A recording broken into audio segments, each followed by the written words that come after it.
Pacific Ocean, crashing against those shores of San Diego and those beaches. It's pretty hard to argue against anything but right now we are inside Petco Park.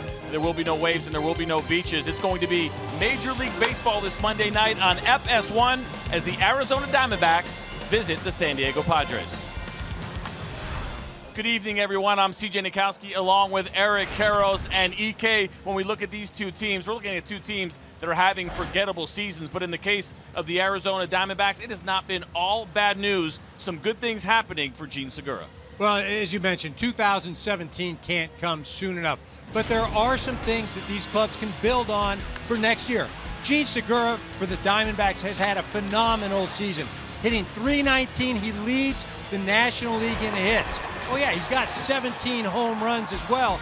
And he doesn't only do it with the bat, he can do it on the base paths. He has 30 stolen bases. A real bright spot for this ball club. And on the San Diego Padres side, I think we knew this was going to be a rebuilding season. And rebuilding usually means that young players are getting opportunities, but it has not been just the young guys. Some experienced players have been contributing as well. Well, Will Myers has finally emerged as a full-fledged star. Played in the All-Star game here in San Diego. The former Rookie of the Year is finally healthy. Just recently joined the 25-25-25 club. He's doing it. And on the mound tonight, the San Diego Padres send Clayton Richard. Many of you may remember him coming out of the bullpen earlier this year for the Chicago Cubs. Well, he's come over to San Diego. He's earned a starting spot and has done extremely well. An ERA of just over 1.5. Let's get to the Pepsi starting lineups here for the Arizona Diamondbacks. Gene Segura, as you were talking about, EK leading things off with that .319 batting average. Chris Owings will bat second, the shortstop. Brandon Drury will be batting third. Wellington Castillo behind the plate will be batting fourth. Yasmani Tomas in right tonight. Mitch Haniger will be batting and playing center field in the sixth spot. Kyle Jensen is seventh. Phil Gosling will be batting eighth. And the pitcher, Braden Shipley, one of 7 rookies between both teams tonight, will be batting ninth. We talked about Clayton Richard, the year that he has had and really what he has done since he's come over here. You see the 33 games and 6 starts. 31 of those games, or excuse me, 6 of those starts have all happened here in San Diego. He was just a reliever earlier this season with the Chicago Cubs. Well, he's finally found some success, and I think more than anything, it's just knowing that he's going to get the ball every 5th day. You see the opponents are hit .311, but you look at that ERA coming out of this rotation, he's been doing well. He has, and that ERA a 1.51 in his starts in 35 innings pitched. How about the defense here for the San Diego Padres? From left to right, Dickerson, Jankowski, and Jay. And in the infield, Ryan Schimpf having a very nice year. One of the many rookies that is going to be on display tonight. Adam Rosales will be playing short. Marista at second. Will Myers at first. I mentioned Clayton Richard pitching. And behind the plate, Derek Norris.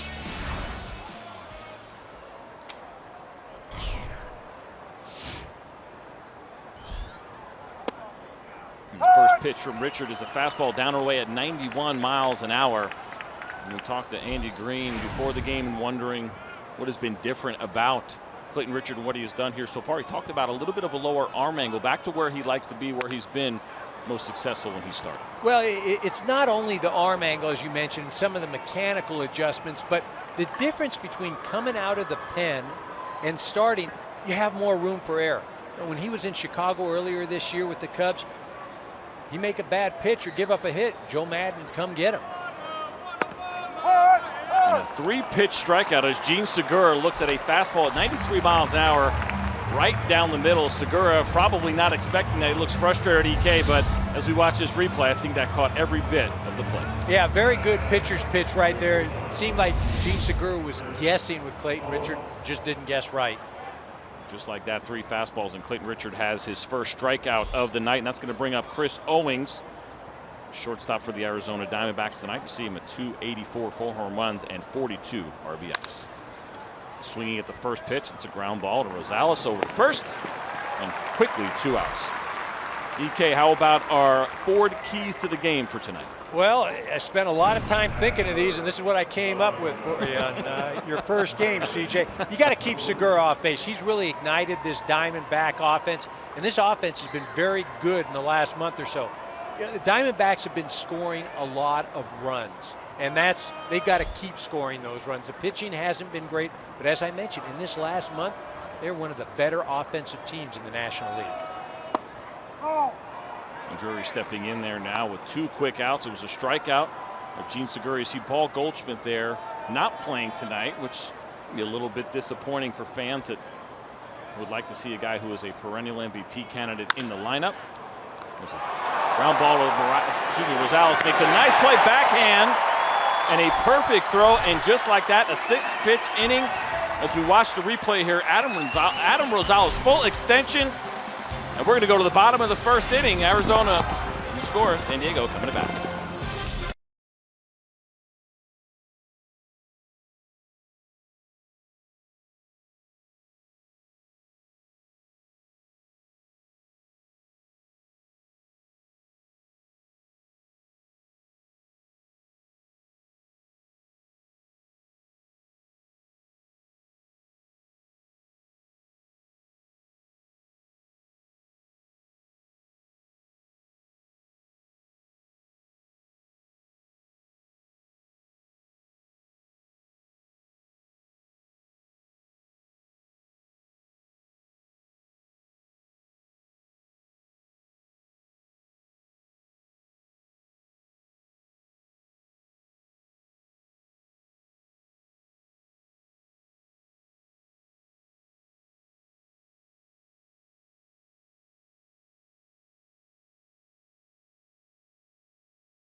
Welcome back to Major League Baseball here on FS1. Bottom of the first inning, the Arizona Diamondbacks taking on the San Diego Padres, and you see Braden Shipley there, starting pitcher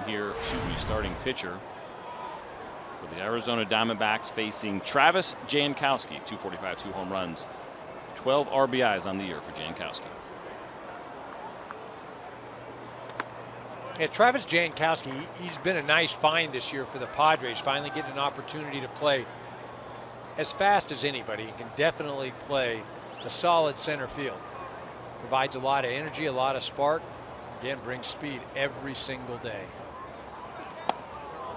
See a changeup at 85 miles an hour from Shipley. And for Jankowski, started playing every day around June 16th and has been in the leadoff spot most of that time. Great wheels, plays a solid center field. He's number 3, third overall in Major League Baseball right now with 8 bunt hits on the season. Well, you know, even interesting for me, he's stolen home twice this year. I mean, very rarely do you see that in today's ball game, a guy doing it once.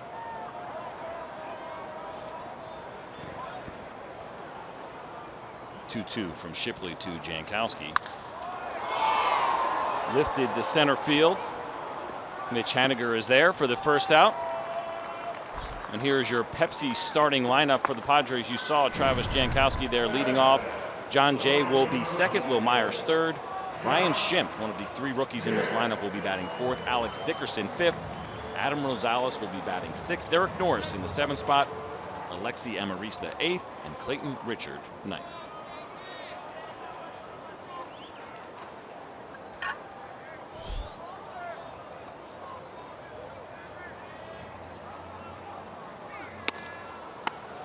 Pitch fastball from Shipley. John Jay, 31 years old, One of 6 lefties that are in this lineup tonight against the righty Shipley. Well, he's a guy that's been on the disabled list for a while, and what was interesting is, you know, he didn't just go away. He stayed around. He's helped Jankowski in the outfield, helped develop a lot of these younger guys. You know, and this is a guy that can still flat out play. But he's trying to help guys that really theoretically are trying to take his job. It's always a strange place to be when you're the veteran on a young team, one that's rebuilding. Maybe a little bit of disappointment for him when he got traded over here from the St. Louis Cardinals, knowing that the Cardinals were certainly planning on being competitive. As Jay takes a 1-2 fastball just in off the plate, 92 miles an hour from Shipley. Some guys like being that guy. Some guys do not. You're a competitive player no matter who you are, where you are. But when you come to a city like San Diego in a year that they're in where they're rebuilding, might have been a little bit of discouragement there for John Jay. He rolls over on that pitch. Change up at 84.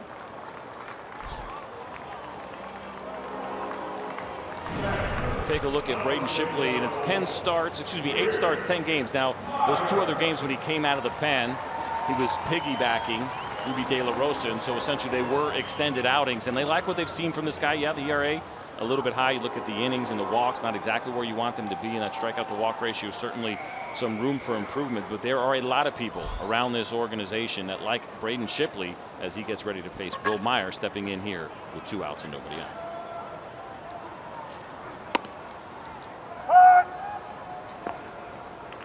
You know, we talked about Will Myers at the top of the show, and had a great first half. Selected to the All-Star team, representing the Padres here in his hometown of San Diego, as far as where the game was played. Just has struggled, though, his second half. Only 6 home runs. He had 19 in the first half of the season. You know, a lot of that is attributed to this really being his first full season where he's been healthy. I think a lot of players will go through that. You see the first half and the second half, that batting average is .217. The RBIs, home runs are all down. That's a great point. I think we see it more and more from players. Organizations are more aware of it. It's that fatigue factor, that first time you're able to go through a full season. There's a 95-mile-an-hour fastball that moves Will Myers off the plate from Shipley. The teams are paying closer attention. They're paying closer attention to sleep, where guys are strength-wise, trying to work in those off days a little bit more, which all but guarantees that Cal Ripken Jr.'s consecutive games played streak will not be broken.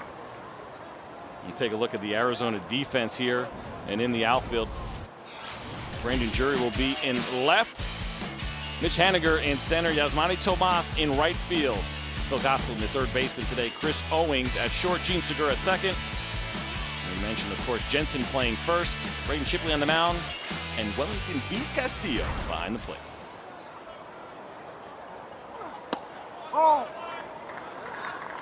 Will Myers now runs that count to 3-2. So he takes that good fastball down at 94 miles an hour. 4.26 pitches per plate appearance for Will Myers this year. That is 9th best in the major leagues.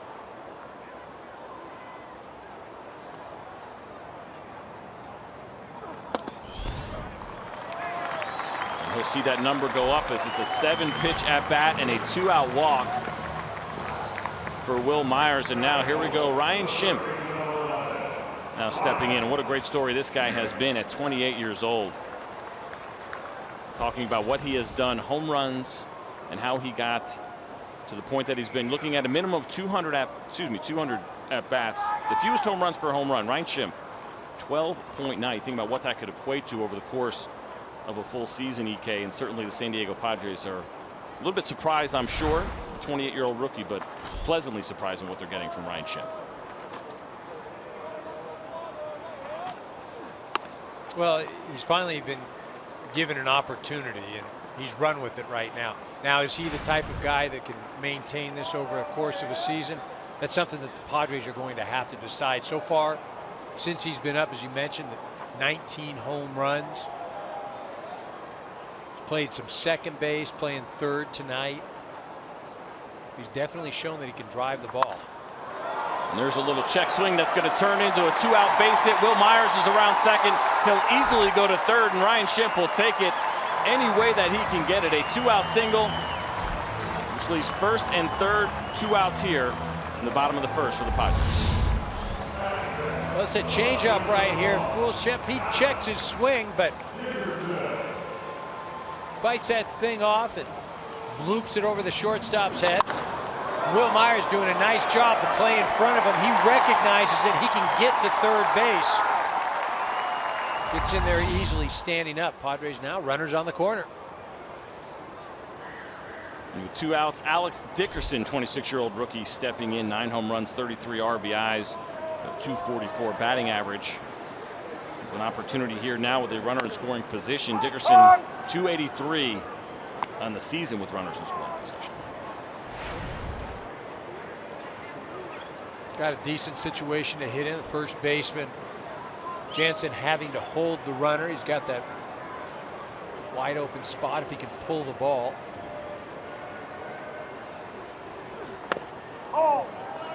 Fastball just misses in off the plate at 92 miles an hour. Dickerson also very good with 2 outs with runners in scoring position. That batting average .304 this year. We had that conversation a lot about runners in scoring position, and is it luck? Is there a clutch gene? When you see guys with good numbers with runners on base, what does that tell you about that hitter? I think there's more of a focus, and there's something that you can't quantify it. High fly ball hit to the right side, right field. Yosmani Tomas is under it, and he's got it. 3 outs, a couple of base hit and a walk with no runs and no score. We're through 1 here on FS1.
Diamondbacks are taking on the San Diego Padres, top of the 2nd inning, with Wellington Castillo leading off against Clayton Richard, who had a 6-pitch first inning. See that good fastball on the corner. It is an all right-handed lineup tonight for the Arizona Diamondbacks. And you look at the overall numbers with Clayton Richard this year: .303 against lefties, .314 against righties. Just 3 home runs allowed, though, the entire season, all of them to right-handed hitters. Well, again, not the conventional guy that you would bring out of the bullpen when he was with Chicago, just lefty on lefty matchup. You know, he's about the same against righties and lefties. You know, again, as a starter, the why I think he's been more effective, and Andy Green alluded to this before the game. He has an opportunity to make a mistake, and he's not going to be taken out. You know, he's going to have a few innings to work through some things, get himself out of jams where if you're coming out of the bullpen, you get one shot. If you don't get that guy out, it's bringing somebody else. You see Clayton Richard all the way to the extreme first base side of the pitching rubber. A little bit of a funky angle. Certainly has to be comfortable here pitching in San Diego, where he spent 5 seasons, 2009 to 2015. He did miss, or some of 2015. He did miss all of 2014 with that thoracic outlet syndrome. He's been here for a good amount of his career, and you check out the arsenal here. 76% fastballs. So you change up the slider, the cutter as well, which he rarely throws. But what really sticks out is the ground ball rate, 67%. And you look at all pitchers with at least 50 innings, and Clayton Richard only has 51. That would be the best rate in all of Major League Baseball. He just misses with a 3-2 fastball downstairs. You see the frustration on his face. A 6-pitch at bat after just throwing 6 pitches in that first inning. How about some of the things that have been happening on the positive side here, EK, as we look at the Diamondbacks in 2016? Well, we talked about Gene Segura at the top of the show. Paul Goldschmidt, as we know, one of the best hitters in all of baseball. Not having the typical Paul Goldschmidt year, but again, a dominant force. Yasmani Tomas, he's having the home runs, 29 of those. And Robbie Ray, interesting, the guy that just dominates at times out on the mound, learning to be a starter, has over 200 strikeouts. You mentioned Yasmani Tomas. He steps in right now, 267, 29 home runs and 75 RBIs, and he has killed left-handed pitching this year to a .350 batting average. 10 of those 29 home runs have come against lefties. You said it, Paul Goldschmidt not having a typical Paul Goldschmidt year, but there are a lot of guys in the big leagues that would take what is an off year for Paul Goldschmidt. Absolutely right. Again, I was looking at some of the numbers Paul Goldschmidt put up, and, over 25 stolen bases as well. You see Yasmani Tomas, 16 of those home runs. There's a 1-1. There's a line drive hit to right field. That's going to one-hop the right fielder, John Jay. Wellington Castillo will just go to second, and it's first and second. Nobody out here for the Arizona Diamondbacks. Well, nice job by Tomas. You see this pitch, it's going to be away from him. He stays with it and does what any good hitter should do, and that's drive it the other way. You try and pull that thing, that's when you beat it into the ground, hit it to the shortstop. That pitch getting a lot of the middle of the plate, more so than Clayton Richard wanted. I think that's exactly what Clayton Richard is counting on, is some of these guys pulling off that good two-seam fastball away and that changeup. Those are his 1 and 2, the fastball first, the changeup second, and if hitters are going to start going the other way on him, could be a little bit of a problem. Mitch Haniger steps in now with nobody out, first and second. Takes a first pitch fastball for a strike, 91 miles an hour from Richard. That's about what you're going to see. That fastball will sit 88 to 91. It's not overpowering, but it is about that movement and trying to get guys to hit the top half of the ball into the ground. Well, and you see the Padres shifted a bit. Second baseman playing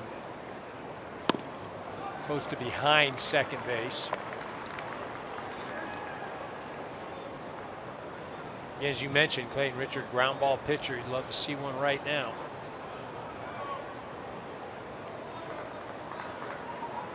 In 22 at-bats for Haniger this year with runners in scoring position. He's got 9 hits. That's good for a .409 batting average in these situations, but he's down 0-2 right now. Ground ball to Rosales, excuse me, to Amarista to first. And not in time, and they're not going to be able to get that double play turn, but Clayton Richard got exactly what he wanted, which was the ground ball in that 0-2 count. And you see Rosales here, a good feed to Amarista. But credit Haniger for getting down the line and beating that out. That almost looked like EK. That should have been a sure double play off the bat. Well, Rosales didn't make a clean feed to Amarista. Couldn't get that out of his glove. That allowed Haniger to get down the line, just beat it out. Again, Rosales, not an everyday shortstop.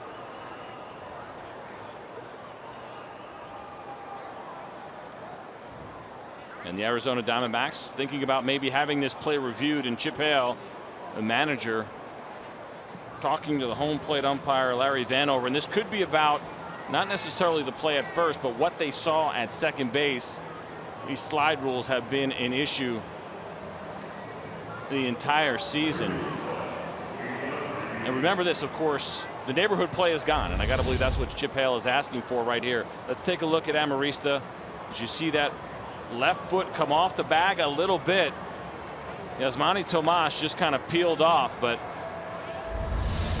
you look at that in super slow motion. I think about this, EK. What a difficult habit that must be for guys to have to change in the middle of a game. You can talk about it all day long, but with the new rules and this neighborhood play, this was a double play all the time prior to this season. But now this is a play that you can actually review because it does look like Amarista pulled that left foot off the bag. Well, and it's something you learn, you teach yourself as a middle infielder just for safety reasons as you're learning how to play the position, whether it's coming up in the minor leagues, getting to the big leagues, and then to absolutely have to change. And you can see he's off the bag there. Now the question would be, does his heel hit the bag when he comes down to pivot? See, that left foot is off now. Is his heel touching the base right there? And they do not turn it over. The call is out, so that call will stand, and it's a pretty interesting one based on at least what we saw, unless they saw another view, which they certainly will get sometimes up in New York in the replay center. And the idea here, too, it's the spirit of the rule when it's all said and done. That's an easy double play. Yasmani Tomas made absolutely no effort to break it up. Well, and remember, the call was out on the field, so they had to see something definitive to say, no, he did not touch the base. And obviously New York did not see that. So it's first and third with one out, with Kyle Jensen now stepping in against Clayton Richard. Jensen 267 on the season, 2 home runs, 6 RBIs in limited time, hitting .571. Just 4 for 7. 7 at-bats against lefties this year. 0 for 8 against righties, and it seems like an ideal double play candidate for Clayton Richard as he throws over to first. Mitch Haniger back in plenty of time. There he is, Paul Goldschmidt getting a day off. Chip Hale explaining to us, you don't want to run them out there every single game. They've got games coming up against Baltimore and Washington, both teams that will be involved. At least Washington will for sure be involved in the postseason. But Baltimore, those are still meaningful games. They just got done playing against the Dodgers. Those were meaningful games. There's Zach Greinke right there. 2-0 to Jensen. And I'll tell you real quick, EK, I thought it was an interesting comment that Chip Hale made because, yeah, he has to get Paul Goldschmidt his days off, but he decides to not give him days off against contenders, knowing that those other teams are fighting. So managers around the league, I am sure, appreciate Chip Hale even thinking about them, even though the Arizona Diamondbacks, their season is over. It doesn't matter. But he believes that he should be throwing his best lineup out there that he can when he's facing contending which is teams. 100% right. I remember playing early in my career. We were shooting for a division title, and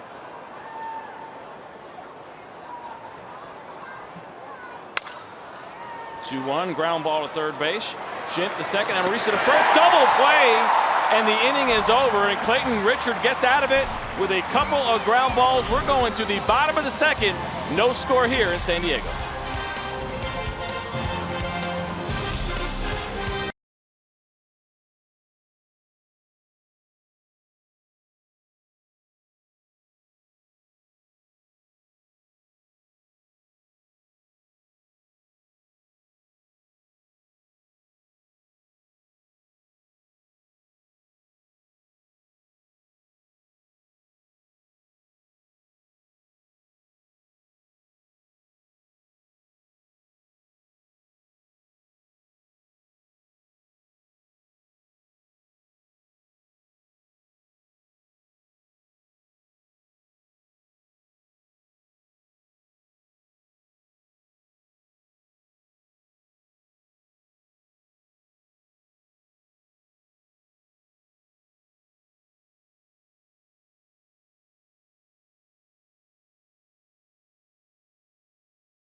Welcome back to Petco Park. I'm CJ Nikowski along with Eric Karros. Major League Baseball here on FS1 on a Monday night, and Adam Rosales stepping in. You see the numbers there, 230, 10 home runs, 28 RBIs for the shortstop tonight.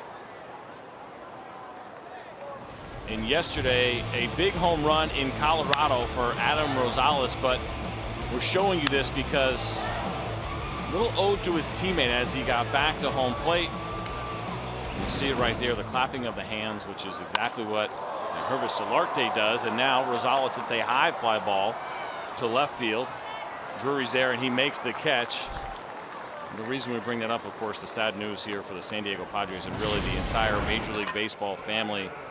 Solarte's wife, after battling cancer for a year, passed away sadly, and so a moment for Juliet Solarte, which you see her there pictured with her husband and her 3 daughters. Everybody in the Major League Baseball family is sending out their prayers and their thoughts to the Solarte family. A difficult moment for them. And certainly he knows that he has his baseball family to lean on in the meantime.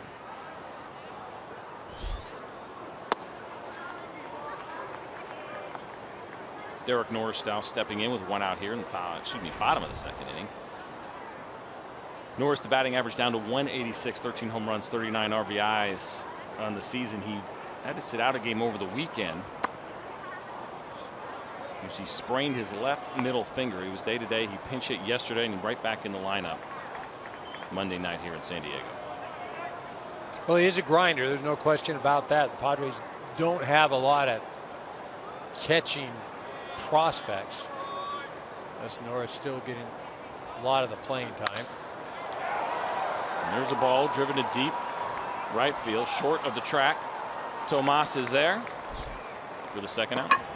Every weekday morning, Skip Bayless and Shannon Sharp go head-to-head on the day's hottest sports topics. Undisputed with Skip and Shannon is weekdays at 9:30 a.m. Eastern, 6:30 a.m. Pacific, only on FS1. And CJ, not to be outdone, don't be afraid to watch MLB Whip Around. That's on 7 o'clock Eastern time on FS1.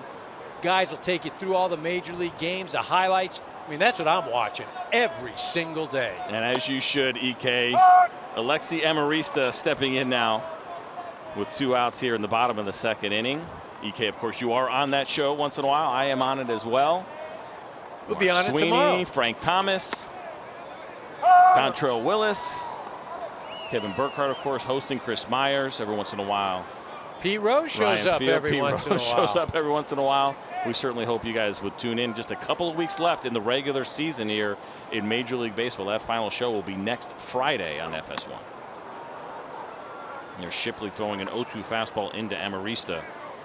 Interesting note here on Shipley so far this year, and it's been a very young career, but at the big league level, a 1.13 ERA through the first 2 innings. After that, a 6.79 from the 3rd inning on.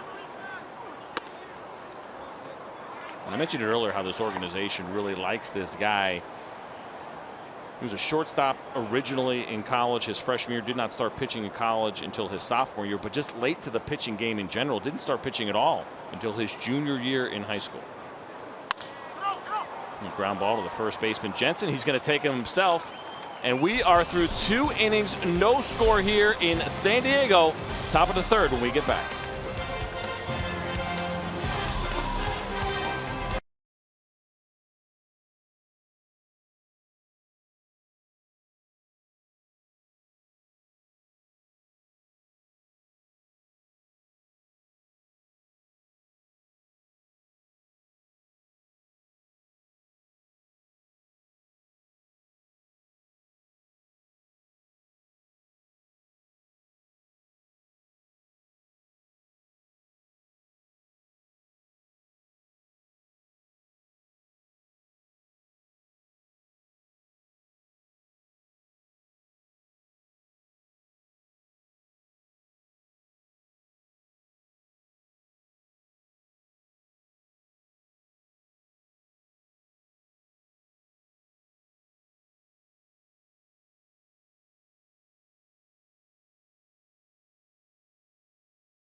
Welcome back. Top of the third inning here from Petco Park. C.J. Nitkowski along with Eric Karros, Phil Gosselin, Braden Shipley, and Gene Segura due up this inning. And you see Phil Gosselin there, 279 on the season. Just a couple of home runs with 11 RBIs. 267 this season against lefties. Let's see, faces Clayton Richard. Well,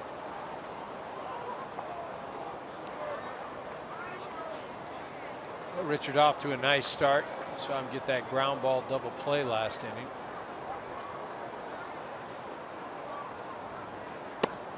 You know, it'll be interesting to see if he does come back to San Diego. I mean, there's part of that allegiance, and hey, look, San Diego has given me an opportunity to start.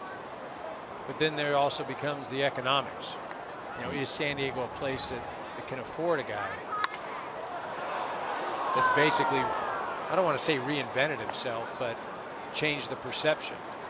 I think without a doubt, back in the rotation and doing well. And the thing you think about this offseason and what pitching will actually be available in the free agent market. Rich Hill is going to lead the class. We thought maybe Steven Strasburg. He signed a multi-year deal with the Washington Nationals, and Clayton Richard will get a couple of more starts here the rest of the season. And if he does well, there certainly will be a lot of teams, I believe, making that phone call, interested in bringing this guy in. Well, you take a look at that. I mean, Clayton Richard, since August 14th, the 4th best ERA. Ground ball to the shortstop, Rosales, who has been busy tonight. Perfect throw. No stretch at all from Will Myers, unnecessary. That's good for the first out here. Some unusual news here for the San Diego Padres this year. This is not something that you see every day. Major League Baseball announced a 30-day suspension for their general manager, A.J. Preller, following that investigation into the trade of former Padre Drew Pomerantz to the Red Sox. And the ultimate conclusion there was that the San Diego Padres were not compliant, maybe not on the up and up. EK maybe is the best way to describe it, over medical records. And the Red Sox had an issue with it. And ultimately we see their general manager now suspended for 30 days. We just don't see this kind of thing, and it can't help but make you wonder here a little bit the future for A.J. Preller here in San Diego. Andy Green had some words and talked about it, and certainly not happy about the reflection on the organization. He believes in the executives here, and A.J. Preller believes ultimately this was just a major oversight. They were not trying to deceive anybody. And he told us that before the game. We also heard him talking about it the other day when the suspension came down. But what do you make of what happened here with A.J. Preller and the Padres? Well, I don't think we find out until A.J. Preller addresses the media, and that, from what we understand, won't take place until after he serves his suspension. Started today. Really the only one that's spoken about it from the organization has been Andy Green. There was a written statement from A.J. Preller, but I think talking about getting up in front of the media, answering questions, which is going to be very important. You got to get to that point, right? If you want to be able to clear your name, clear your organization, and move forward, because you can also think about the other 29 teams. They have to believe that everything's on the up and up here. There's no question. And issuing a written statement is something that you can completely control. You don't have to answer any questions. You put what you want to put out there. And that's completely different than having to stand and be asked questions on the spot and having to respond. And I think that's what baseball wants to see. Or I should say people want to see before you can really make a judgment one way or the other. And MLB is determined, though, right now. You got 30 days. Gene Segura now stepping in with 2 outs after Braden Shipley struck out on 3 pitches. Segura looked at 3 fastballs, struck out as he fakes the bunt, and that fastball just misses below the zone. It's been such an unusual tenure here for Preller as well, as we kind of wrap up that conversation. They bring him on. He gets extremely aggressive. Seemed like they were making a move every day that first offseason going into the 2015 season. It doesn't work out. They do a 180 and start moving players like crazy. And also now they're in a completely full rebuild. Here's a ground ball to Rosales. He's going to have to hurry. The throw, not in time. Gene Segura beats it out. Adam Rosales gave it everything he absolutely had, but there was no chance to get Segura, who got down the line pretty quickly. Yeah, Segura smelling that hit right there. You see Will Myers stretching there, but you see Gene Segura's left foot get there first. And Segura now, that is his 24th infield hit on the season. You talk about that year that he's having. That's hit number 190, obviously 10 away from 200, and maybe, just maybe, an opportunity with 13 games left to play. Can he ultimately catch Luis Gonzalez, the team record 209 hits for the Arizona Diamondbacks? Chris Owings steps in with 2 outs, and he swings and misses at a first pitch fastball from Richard, 91 miles an hour. Do you think, EK, enough time for Segura to get there? He's going to have to get hot because he goes to Baltimore and Washington. And Washington, some decent pitching there, obviously. Baltimore's still in that playoff hunt, trying to battle for that American League East. Look at athletically, can he do it? Sure. You know, I just think, though, you're going on the road. Those teams are trying to win games. If I'm either one of those teams, I'm staying away from Segura. There's no way that guy's going to beat me. I'm not going to give him a lot to hit. We take 19 hits over the last, I guess we'll call it 12 and a half games now left for Segura. Luis Gonzalez, one of the great Diamondbacks that we have seen in their short tenure. Of course, that organization has been around since 1993. One of the all-time great guys of the game. Great teammates. It would be a little bit unusual to see that record fall to a first-year Diamondback, but it's been a great season for Jean Segura.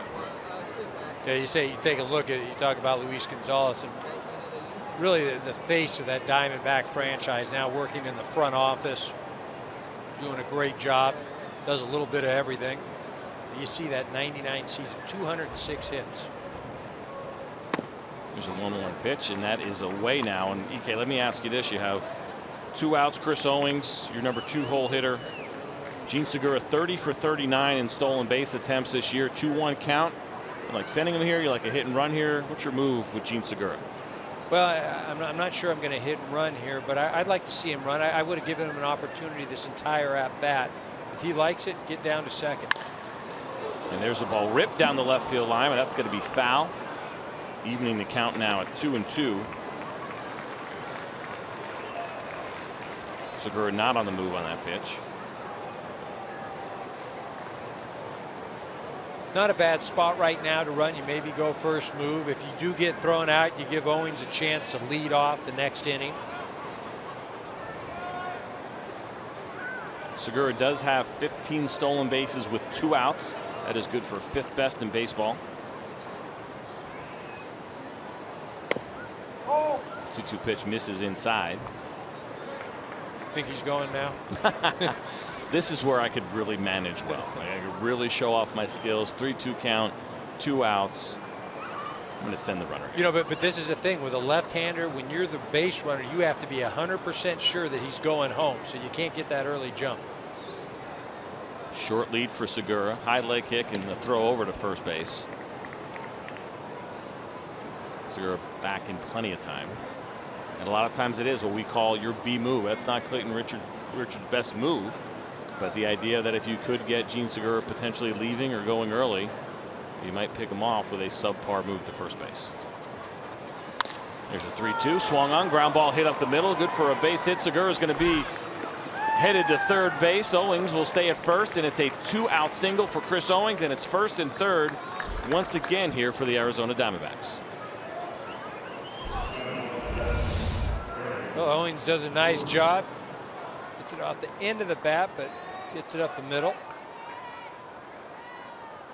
Richards made some nice pitches tonight. I mean, the ball wasn't exactly struck hard, just in a good spot. Look, it's another ground ball, and as you mentioned, a lot of ground balls does Clayton Richards give up, and they're not always going to go to the field. And ideally, you don't want to be giving up base hits, but those are ones that you can live with. And you know you're keeping the baseball on the ground. You know you're making good pitches. You know you're getting good movement on that 2-seam fastball. And here's a line shot right at Rosales, off his glove. Now in his hand, throws to first. In time, yes. Will Myers with a great play and the great stretch to save a potential run. And that's going to do it. We'll see if they want to replay it. But check out Rosales off his glove. Grabs it with his hands, the throw over, and look at Will Myers, holds the bag on that stretch. Great play for the Padres first baseman.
Welcome back. Bottom of the third inning here from Petco Park, MLB on FS1. Clayton Richard took a first pitch fastball for a strike.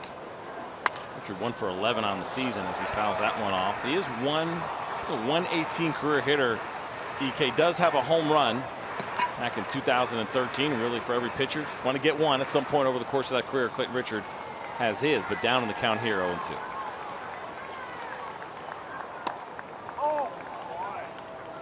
Tell you what, Larry Vanover behind the plate tonight. I know there's been a number of pitches that Clayton Richard would have liked.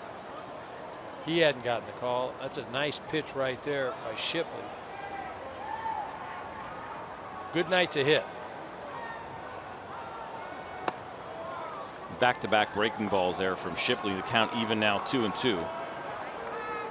I mentioned this organization and the fact that they like him. He was the number 67 overall prospect rated by MLB.com prior to the season, number 1 within the Arizona Diamondbacks organization. And he delivers a 2-2 that Castillo drops, but nevertheless that is a called third strike. But coming back to Shipley real quick, they like him. They like his competitiveness. They like his athleticism. I mentioned how, of course, he was a little bit late to the game as far as pitching goes and not pitching until his junior year in high school. That probably works to his advantage. We see all these injuries now, all these guys with the travel baseball and everything else as amateurs. There's a lot to like about a guy who has started his pitching career late and it seems to have taken to it pretty quickly. Well, I think talking to some of the coaches, what they mentioned is he's pitched his way to the big leagues. He didn't stuff his way to the big leagues. And what I mean by stuff, it wasn't the 100-mile-an-hour fastball or the ridiculous curve.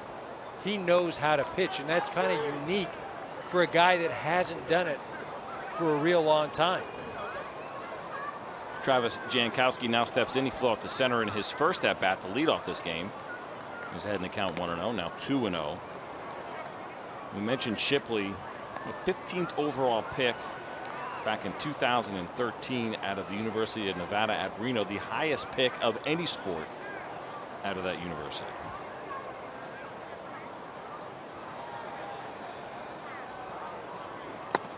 Oh. 2-0 just misses off the plate. Now 3-0 to Jankowski. And not the guy you want to put on base, because you can rest assured Jankowski, he gets down there, he's going to be running.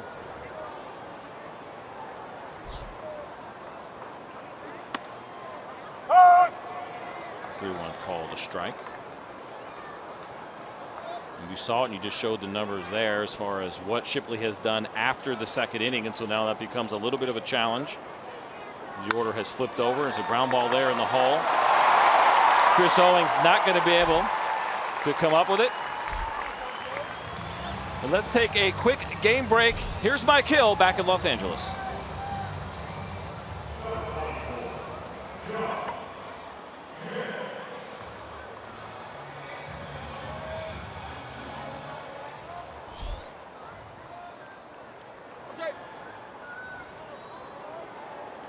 Appreciate it, Mike. And EK, you just mentioned it. Jankowski on base, certainly a base stealing threat. 30 for 40 on the year. And now he's got Wellington Castillo, who's done a pretty nice job, has thrown out 18 of 55 potential base stealers. So this part of the game starts to get very interesting. Yeah, but and again, that's Jankowski's game. It's speed. You know, he's something right now. You don't have to go on the very first pitch, but somewhere in this at bat, you've got to find your way down to second base. Slide step fastball, foul back down the third base side. And it's not only about stealing the base, which obviously is big, but the fact that, of course, the first baseman is holding him on. And Jensen, it opens up the right side when you have a left-handed hitter like Jay. And also in the case of Shipley, we just saw a slide step there. When you know you have that kind of runner at first base, it becomes about maybe not even just stealing, but also distracting that pitcher, him making a mistake and giving John Jay a good pitch to hit.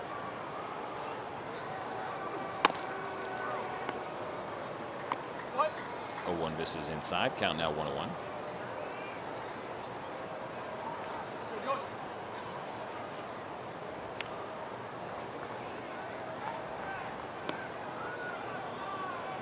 Shipley 19 starts in AAA this year, 8-5 with a 3.70. You mentioned Jankowski's been caught 10 times.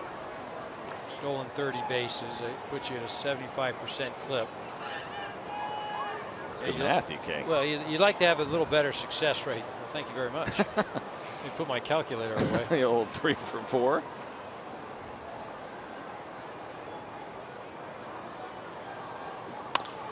One pitch, foul down the left field side. It's going to get into the mezzanine section, and now it's going to bounce down to the lower levels. And there's some fans getting excited.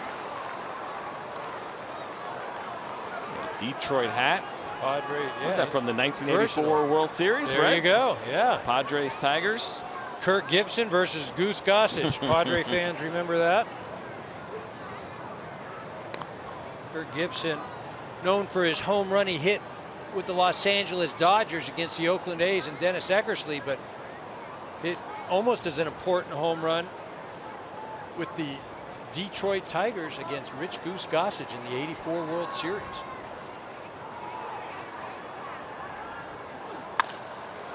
Ground ball right at Segura, flips to Owing, over to first, double play, and the inning is over. Clayton Richard does it again. Oh, excuse me.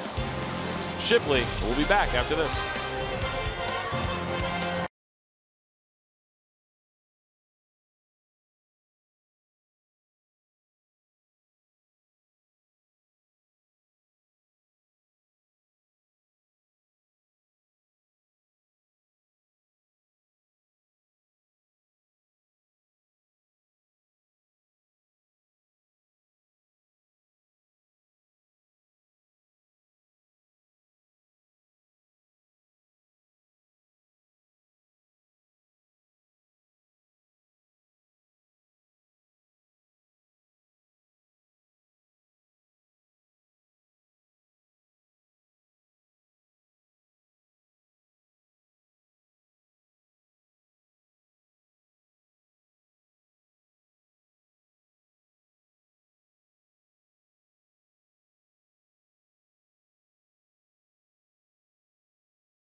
Top of the 4th inning here at Petco Park. Clayton Richard on the mound now for the San Diego Padres. And a first pitch changeup swung on and missed, 79 miles an hour against Wellington Castillo.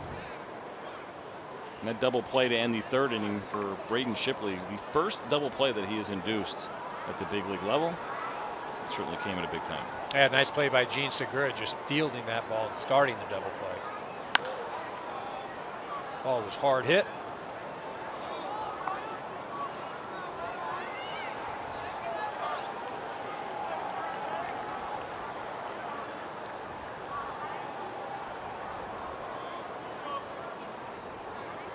Back-to-back changeups so far to Castillo. We'll see where Clayton Richard goes here, whether or not a lot of times EK would think about elevating that fastball after throwing 2 below the zone, but maybe another fastball. You know, Clayton Richard, for me, doesn't look like a guy that's going to get many people out up in the zone. He works ahead, then he'll maybe start, he'll go off the plate, or then he comes inside off of the plate. But not a lot of up and down. More in and out guy. 1-2 fastball hit straight away to center field, but Travis Jankowski is there. Makes the catch for the first out. The push for the MLB postseason heats up on Fox when Chris Bryant and the Cubs clash with the wild card contending St. Louis Cardinals.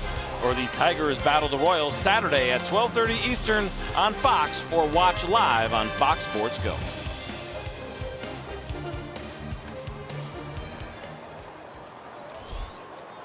In steps Yasmani Tomas here now for the Arizona Diamondbacks, the 14th hitter that Clayton Richard will face. Of those first 13, 11 first pitch strikes. Now make it 12 of 14. That one's going to result in a base hit for Tomas. Yeah, Tomas doing a nice job. His first at bat hit a line drive to right on a pitch that was down. This one gets right up there and shoots it up the middle. See him keeping his head down. A little bit off the end of the bat, stays behind that front foot. Nice job. You mentioned that 350 batting average against lefties for Tomas coming into this game. 2 for 2 tonight.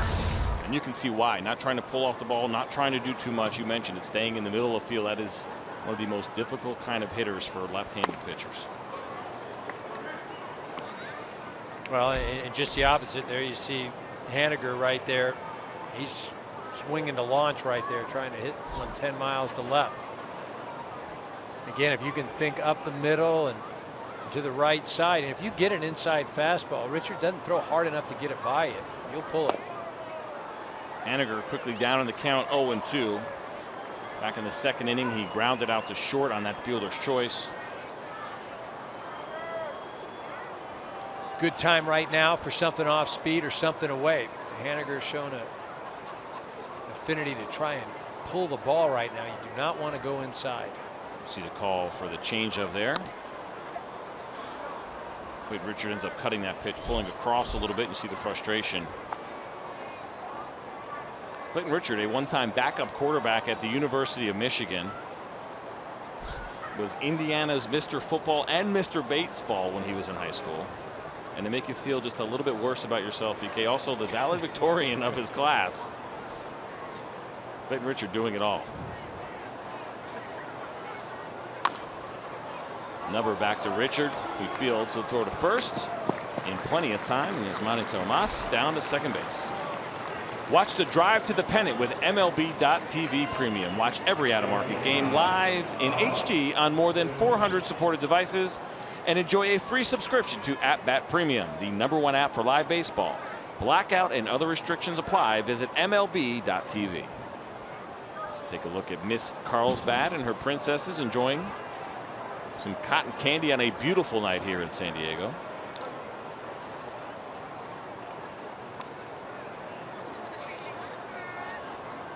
Two outs now for Kyle Jensen with Yasmani Tomas at second base. Castillo led off the inning, flying out to center field. Tomas a single, and then Haniger. Just saw him retired there. Jensen now with an opportunity to try to drive in the game's first run. Limited action, but came into this game with a .667 batting average of runners in scoring position.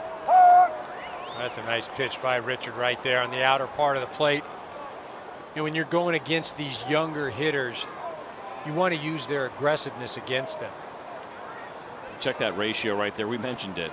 Of any pitcher with at least 50 innings, Clayton Richard has the best ground ball rate in baseball, 67% coming into this game, excuse me. 8 ground outs already, 2 strikeouts, 1 flyout. We joke about this a lot of times. When you're on a team that's not winning, you start playing well toward the end, you go on the salary drive. And right now, Clayton Richard is absolutely building up his value ever since he's been here in San Diego. One hopper to the third baseman, chip over to Will Myers. And Clayton Richard is through 4 shutout innings. We'll be back.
Bottom of the fourth inning here from Petco Park. C.J. Nitkowski along with Eric Karros.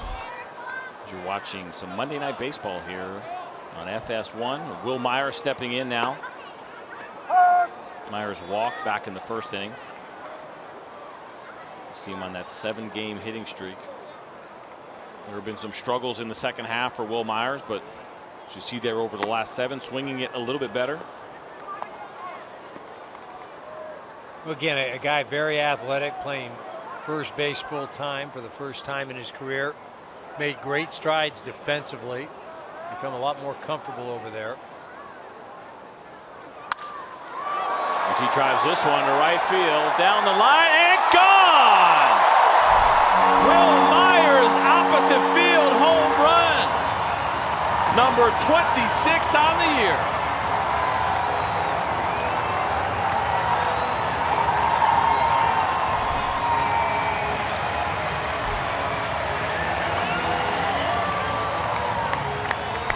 Okay, we talked about that opposite field approach. How about Will Myers on this pitch? Well, you see this pitch is out over the plate. You see the head down, the little leg kick, stays through the ball, and enough power to drive the ball out of the right field part of the field. Right on to Petco porch. So we have our first run of the ball game here in the bottom of the first inning. It's a solo home run by Will Myers off of Braden Shipley. That is the 12th home run that Shipley has allowed this year. And that's through 58 innings now.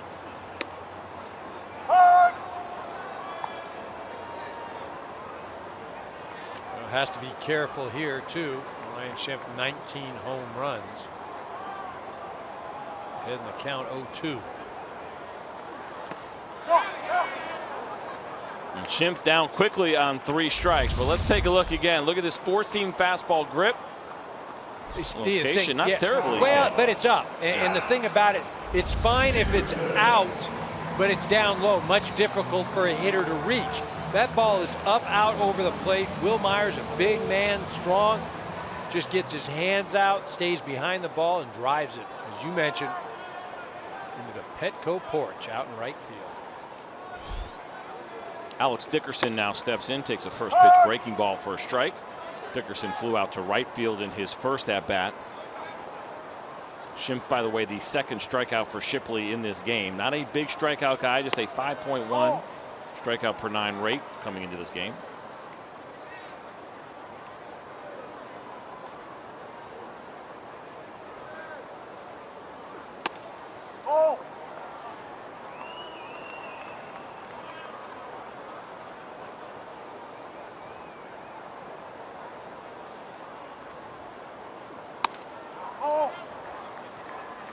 Shipley letting it get away from him a little bit here. Again, if you're picking the Padres lineup and you're going through that as a pitcher, you tell yourself, Will Myers is not going to be the guy that beats me. And then when you do make a pitch or make a mistake and it's the Will Myers and he hits it out, you're saying, God, can't believe it. I know he's the guy. Full count now here from Shipley to Dickerson. And there's a foul ball. I think, while I'm in agreement with you, absolutely, competitive games, you identify the big hitter, the one that you don't want to beat you. At the same time, for Braden Shipley, if I'm Chip Hale, I want to see him go after guys. I want to see what he has because his team is not contending. I start thinking, well, okay, you learned from that pitch. You learned what happened. They expect him to be in this rotation next year. That experience becomes extremely important because this team expects to be competitive pretty quickly. Well, so at what point, though, as a young player, are you trying to show guile and, yes, I'm going to go up and see what it's like to attack this hitter, as opposed to I'm smart, I'm knowledgeable? I mean, do you think that management sits in there and says, well, that was smart, he's pitching around him, he's not? Or do you think, wow, that was nice, he went right after him, though, even though that ball was hit 350 feet? I think he goes back, right? You sit down with your pitching coach, maybe you just watch this video yourself and you realize, I left that ball up. If I get it down, maybe it's a base hit to right, maybe it's a ground ball. And listen, he knows that. Obviously, he knows you leave a fastball up and you're putting yourself in a tough situation against a good hitter. But there's something about being aggressive, not walking guys and going after them, as Dickerson now pokes his bat out there and lofts one to left field for a 1-out base hit. 9-pitch at bat there for Alex Dickerson. Well, this pitch running away, you see Dickerson just kind of leaning over the plate and plopping it into left field. Again, if you're Shipley right there, you're thinking, man, okay, I made a nice pitch right there, and I don't get rewarded for it. Adam Rosales now stepping in here, bottom of the fourth inning. You see the San Diego Padres leading 1-0. That came on a Will Myers solo home run to lead off this fourth inning. Rosales flew out to left field in his first at-bat. That was back in the second inning. You see a good September here, 7 for 19.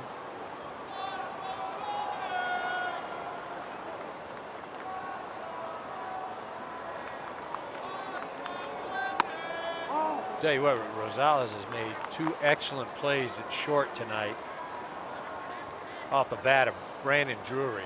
I tell you, 2 rockets Drury has hit to Rosales, and I can tell you one guy that couldn't be happier to see Rosales go somewhere else, and that's Brandon Drury out there in left.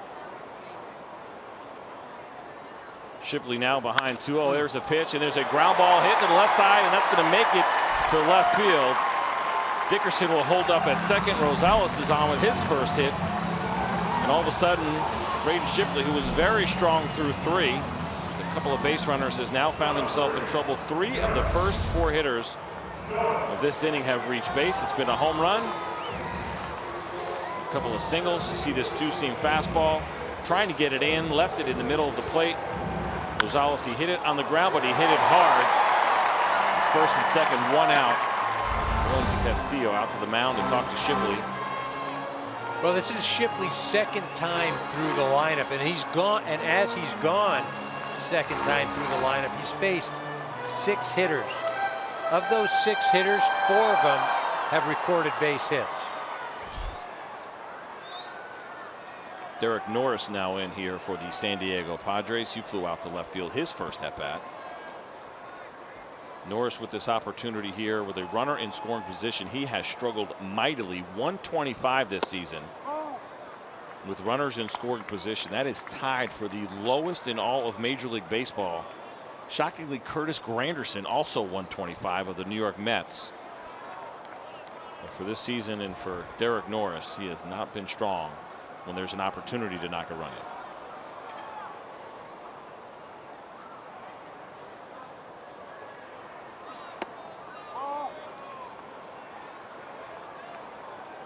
You mentioned that second time through the order for Shipley. Very solid. The first time through, just 1 for 8. These San Diego hitters, 1 walk in there. And now all of a sudden we're looking at 4 hits. Second time through, and he is not even all the way through the second time just yet.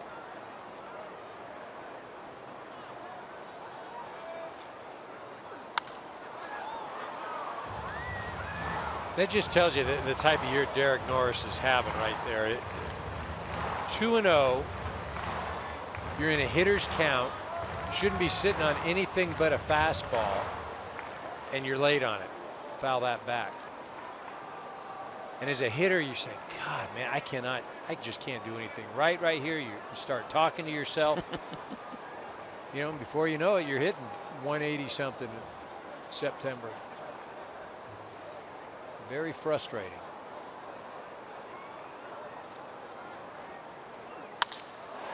And there's a line drive, and it is off the glove of Chris Owings, and it's going to trickle into left field. Alex Dickerson had to go back on that line drive. He's unable to score. He certainly gets a third safely there, but Chris Owings looked like he had this ball. This is a good defensive shortstop, and that ball just popped right out of his glove. It should go down, I would believe, as a base hit for Derek Norris. But let's watch this. Well, what Chris Owings does right now, he's ready to go to second base. He's already looking. You watch his head right there. He's looking at second base, thinking, I'm going to double him up. You see the head already down. And it's just a very simple thing. He got ahead of himself right there. That ball should have been caught, and as well, hit hard enough where you say, man, I should deserve a hit. But that was definitely an error at short. Yeah, and you see the call there, officially an error on Chris Owings. I guess Derek Norris will take it any way he can get it to get on base. An important thing right here, watch Derek Norris knowing and expecting at least that ball to be caught. And you see the pause there. I said, he'll take it any way that he can get it. Bases loaded now with 1 out.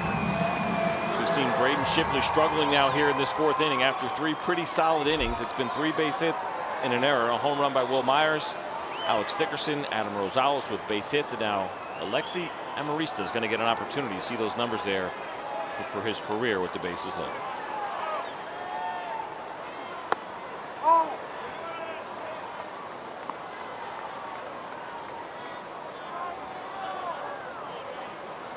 Full of Friars. Got the bases loaded right now. Amarista in his last at-bat grounded out to first. Shipley would love to see a ground ball here.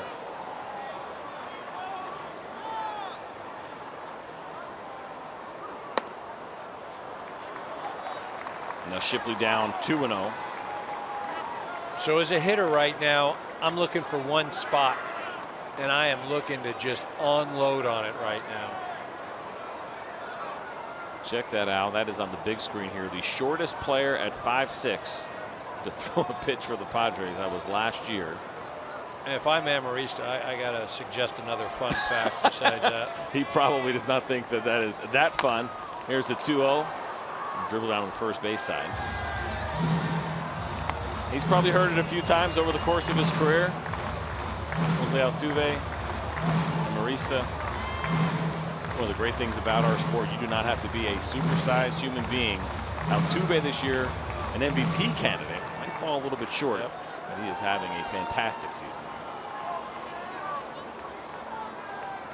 Big pitch here for Shipley, just in the way that this game is going. Gonna make a pitcher's pitch, get Amarista to go after something. Don't want to get too much of the plate right here.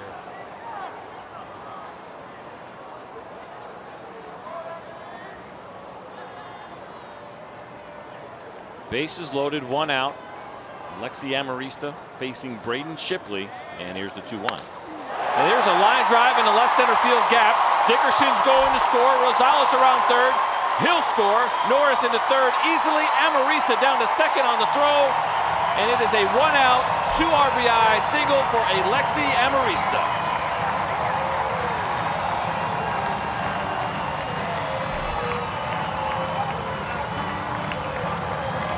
Let's take you through this at bat with Amarista, EK, pitch by pitch. Well, he tries to get him with the breaking ball. He's looking to induce something on the ground. He falls behind 2-0. In that fastball, Amarista overswings a bit. This pitch just too good. Amarista does a nice job, shoots it out to left center. What I did not like about that, Mitch Haniger, the center fielder, comes up and tries to make a throw at third where he had no play. Lets Amarista easily get into second base. And you see the Diamondbacks now playing the infield in with Clayton Richard coming to the plate. And watch this throw. Here it is, the one that you mentioned. And there's no play at third. What you want to do is keep the double play in order. And on top of that, high throw. I mean, there's nothing there, not even close. What happened, Amarista then easily goes to second, takes a double play out. Richard may have been bunting, but still. And there's the 1-0, swung on and foul back. And I think for Mitch Haniger and for a lot of young players, there are a lot of them here now, September late, a couple of teams that are not contending. It's a teaching moment, right? Coach pulls him aside when he gets in the dugout. Is that what happens? But see, this is one of the problems now with our game is the teaching is done at the minor league level. That's where you learn how to play the game.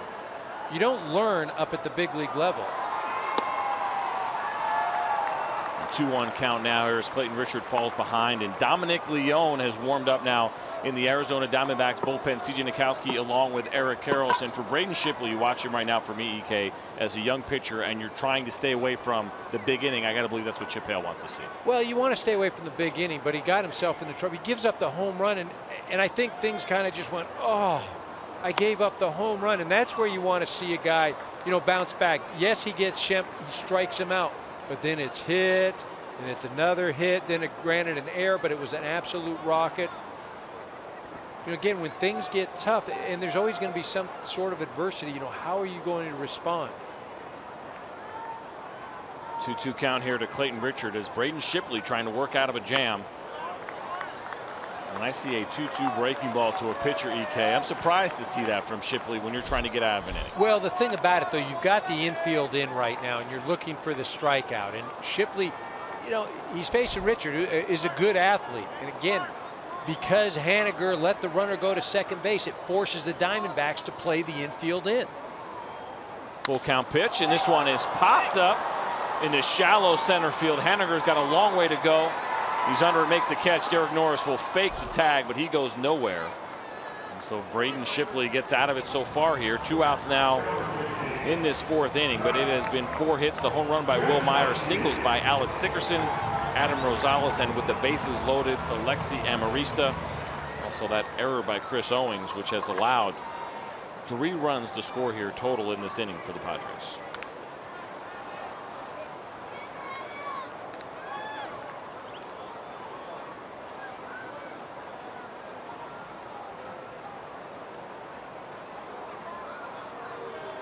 You mentioned that mistake on that throw, and hopefully here for the Arizona Diamondbacks, Amarista does not come around to score, and it ends up not affecting the game, but does not go down as an error, even though that one is a mental one. We saw the error by Chris Owings, but really, you could almost say 2 errors in the field here by the Diamondbacks. Those are the things, though, again, as an organization, you hope when guys get an opportunity at the big league level that the mental mistakes don't happen. And are they going to? Of course. But that right there is just knowing the situation and executing. Are you going to strike out? Yes. Are you going to make errors? Yes. But you should have never at any point thought about coming up throwing to third right there. Travis Jankowski in now, swings at a first pitch changeup down 0-1. He is 1 for 2 today. A base hit back in the 3rd inning, flew out to center field to lead off the game. Jankowski just 2 home runs, 12 RBIs on the season. You know, one of the things that you talk about this Diamondbacks ball club last year, probably the best defensive club in the game, especially in the outfield. And this year, completely different, almost 180 degrees. And you say, well, okay, maybe they're hitting a little better, maybe they're doing, you know, but the loss of Pollock in center field can change the complexion of this whole ball club. Big swing and a miss on a breaking ball. And of course, don't forget about Ender Inciarte, a great defender traded to the Atlanta Braves. David Peralta hurt this year, and that's the big difference for this club, is that they have forced some guys into some positions as they try to figure out where does Yasmani Tomas best fit. He's in right field tonight. He's been in left. He's a really good hitter, but trying to find really for all of these guys what the best positions can be. But injuries and trades have been a big part of the reason why that defense has gone down. 37 pitches in the inning now for Braden Shipley. That is also a concern. Thinking about dealing with young pitchers. Shipley, 24 years old, first time in the big leagues, though, for him. A lot of times there'll be that kind of 40 pitch rule for a lot of organizations, especially when you're dealing with younger pitchers. High stressful pitches as well, as we take a look at Tony La Russa, the chief baseball officer for the Diamondbacks, and of course Dave Stewart, their general manager. Yeah, you got a Hall of Fame manager and one of the great postseason players of all time in Dave Stewart.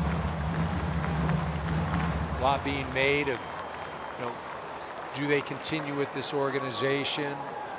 A lot of discussion. That decision will be made after the season. But again, you know, some of the injuries that this organization suffered, you know, going back to Pollock, just absolutely devastated this team. And again, teams are going to have injuries, but I think when you talk about what he meant offensively to this team, defensively out in the outfield, setting the table for Paul Goldschmidt, how many times he's scored, getting on base in front of him, Goldschmidt driving him in as Chip Hale picks up the phone and wants to check in. See if Dominic Leone is ready. 2-2, swung on and missed, and Braden Shipley is able to get out of it, but it is Will Myers leading off this 4th inning with an opposite field home run to get the Padres on the board, and they add 2 more. It's 3-0. We're going to the top of the 5th.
National League MVP race, and Chris Bryant having a monster season there, 37 home runs, 96 RBIs. But this is a good race.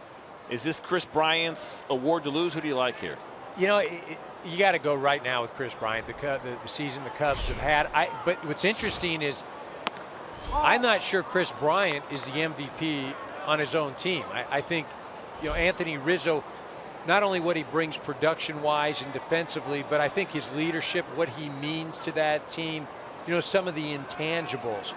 You know, Nolan Arenado having a great season in Colorado, Daniel Murphy obviously in Washington, and you know, Corey Seager for me, I think Corey Seager and Murphy both have impacted their clubs in ways that if neither one of those guys are there, it is a completely different season for both of those organizations. I think it makes a lot of sense to think about Daniel Murphy, the Washington Nationals, when Bryce Harper was going through that phase where he was really struggling and what he really meant to them. And that's, for me, where the conversation kind of goes askew. The V for MVP, I think a lot of people look at it differently. Say, okay, is it how valuable you are to the team? Which player was the most valuable to his team in that season? For me, I think it's just a fancy way of saying who was the best player. I always want to give it to the best player, regardless of whether or not his team is going to the postseason or not. I feel like it's almost not fair to discount a guy because the rest of his team has not performed. Well, I like to think of that V standing for victories as well. And meaning, you know, how important is this guy to his team for winning ball games? And you know, look, can it happen where a guy has to have such a ridiculous season for me if he's not on a winning team? That makes sense. I think it's fair, as Peter O'Brien, by the way, is pinch hitting here. So that'll be it for Braden Shipley. 4 innings of work, 3 runs, 6 hits allowed. O'Brien on the season, just 148. 24 home runs in AAA Reno this year. This is his 3rd time up with the big club.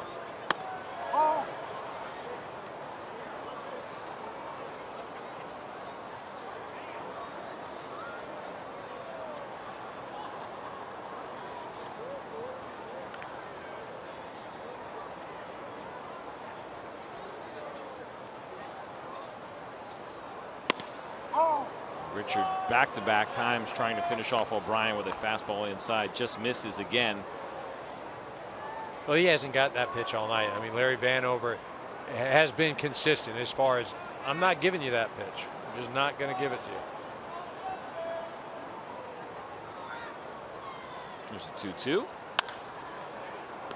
One hopper to third baseman Schimpf, over to Will Myers, and 2 quick outs. And Eric Carroll says, I don't want to say easy, but I feel like the National League, I think Chris Bryant probably has it in hand. This, in the American League, there wasn't enough room to put enough legitimate candidates, in my opinion. There are going to be a lot of guys getting 1st and 2nd place votes this year in this American League MVP race, but who are you liking out of this group? I can't tell you until the season ends, because it's still yet to be determined. I think all of those guys have a shot, and even Mike Trout. And the reason I say Mike Trout, he could follow up with a ton of 2nd place votes or 3rd place votes and sneak on in there with the points. You know, we didn't even have Big Papi, David Ortiz, up there. That's right. Right, and you know, it's again that American League East, how it ends up. That thing is going to be interesting. I think what fascinates me is the idea that Mike Trout could finish 2nd again, which I think he very easily could, which would be the 4th time in 5 years for Mike Trout. He has finished 2nd 3 times. He has won it the other time. Is that good? Here's the 2-0 to Segura. CJ Nitkowski along with Eric Karros. And this is just a preview of what you would get on MLB Whip Around, as we talk about the MVP races in both the American League and the National League weeknights on FS1. Is that on at 7 o'clock Eastern time? Most nights it is on at 7 o'clock Eastern. Gene Segura does not like that 3-0 call from Larry Vanover. And nobody ever wants to admit it, EK, but that strike zone, that gets opened up a little bit. 3-0 strikes are not going to be the same as 3-2 strikes, and it's just one of those habits I believe just about every umpire falls in. You see it there in the Fox tracks, just below the zone. Segura jammed on the ground ball to Rosales, over to Will Myers, and it's 3 up, 3 down, 3 ground balls in this inning, 12 in the game for Richard.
AT&T call to the bullpen. Patrick Corbin now in for the Arizona Diamondbacks, and Chip Hale actually told us before the game, as you see the numbers there, that this would be an ideal night for him to have Corbin follow Braden Shipley, and that is exactly what we're seeing right now. Corbin, of course, has been a starter for most of the year, but his last 6 starts, he went 0-5 with an 8.1 ERA as he's in there to face as a swinging first pitch fastball missed by John Jay, but went to the bullpen. He's done a pretty good job. 3.78 ERA, 17 strikeouts, and 16 2/3. But this is not where Patrick Corbin is going to end up. He'll be back in that rotation next year, but because of his struggles, they took him out. Almost get a little bit of a breather, get into this long man role, and he's been pretty good since he's been in it so far. He can. Ground ball to Segura. We're an easy 4-3. Think about this season, Eric Karros, and some of the bright spots for the San Diego Padres. Well, Ryan Schiff coming up from the minor leagues, the 19 home runs. Will Myers, we talked about at the top of the show, the all-star first baseman. Travis Jankowski showing some speed, saying, hey, outfield spot is mine. And Luis Perdomo, the Rule 5 draft pick, he has been outstanding. His last 5 starts, a 2.83 ERA. Great ground ball pitcher, which obviously, you know, it works anywhere, but really good in this ballpark. Well, it works well in this ballpark, and it works well if you have a team that can catch the ball, play some defense. And that's, you know, it always interests me. If you're going to construct a team, defense should be #1. Unless, of course, you got a guy like this that can hit the heck out of the ball. And that's a little bit of the issue here for the Arizona Diamondbacks because of the injuries. More guys getting opportunities. Here's a home run back in the 4th inning. Will Myers, a fastball up and away off Braden Shipley. That was the first run scored in this game as he drove it into the Petco porch, and Shipley discouraged. And Will Myers now suddenly has the record 16 home runs at Petco Park, the most in a single season, as he was tied with Justin Upton and Will Venable coming into tonight. But what I was talking about, EK, was because of what's happened with the injuries, the trades, everything else here in Arizona, that the defense has gone down. There's a lot of guys that can swing the bat well, but maybe out of position. And so the trade-off has been offense for defense, but that is not something necessarily that's going to play in the long term if you're trying to get to the postseason. Yeah, you know, again, I don't think the two are equal, because the defense impacts the pitching, and it impacts it in so many different ways. You know, that's more pitches your guy has to throw. That's extra outs if you're not making plays, if you're not catching ball, all those sorts of things. And then if you're not pitching well and putting runners on, then what does that do? That allows the other team to score more runs, and then that impacts your offense as well. The bottom line for me, you've got to catch the ball, and then you work the rest of the way. Will Myers now in a full count, and he takes a ball for his 2nd walk of the day. Get ready for MLB postseason, where all that matters is October. The NLDS starts October 7th on FS1. The big question is who will be in that NLDS. A lot of people believing that the Chicago Cubs will be one of those teams, but certainly not a given. In the NLDS? You don't think so? Oh, I'm sorry. Not a given. Not a given. I thought it said CS. Man, what are you? Come on. Here I was cruising along, feeling pretty good about myself over these last couple of innings. But you know what, though? You got 3 teams. There's no question. You mentioned the Cubs are one, the Nationals, and the Dodgers. You know, those other 2 now, for me, I still don't have any idea. You know, a week ago, I would have said Cardinals, Giants. Well, now it's the Mets, right? I mean, you know, it just. I'll tell you what, though, I'd hate to be that team that has to spend my pitcher on that wild card game and then go see the Cubs. Oof.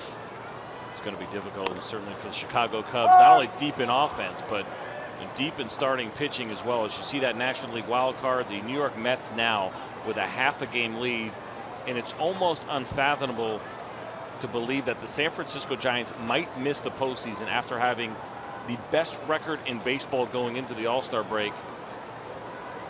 The St. Louis Cardinals are just a half a game back, and all kinds of troubles offensively in the bullpen for the Giants. I don't know if we've ever seen it. Best record in the game, and now potentially not in the postseason. Well, I mean, you have to digest that for a second, because it's been this entire storyline this year has been Cubs, and they're the greatest team going, right? The Giants, as you mentioned, had the best record in baseball at the All-Star break, and you know, really for me, this second half has been all about the offense. It's just basically disappeared, put a lot of pressure on the staff, namely the bullpen. The bullpen hasn't been able to come through, but that offense just has not been what it was in that first half. Patrick Corbin with that throw over to first base. He has induced 15 double plays by the ground ball this year. 67% ground ball rate.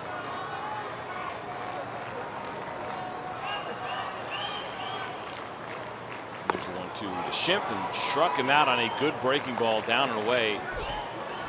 Patrick Corbin so far, 2 out of the 3 hitters look pretty sharp. Fell behind Will Myers through 2, ultimately walked him. This is a good sweeping breaking ball. Yeah, you go with the breaking ball away and just eat Schimpf alive. You know, he's got the front side pulling out, and that's one of the knocks against Schimpf, is that he strikes out too much. Granted, the power, it's there, but does he do enough to be an everyday guy?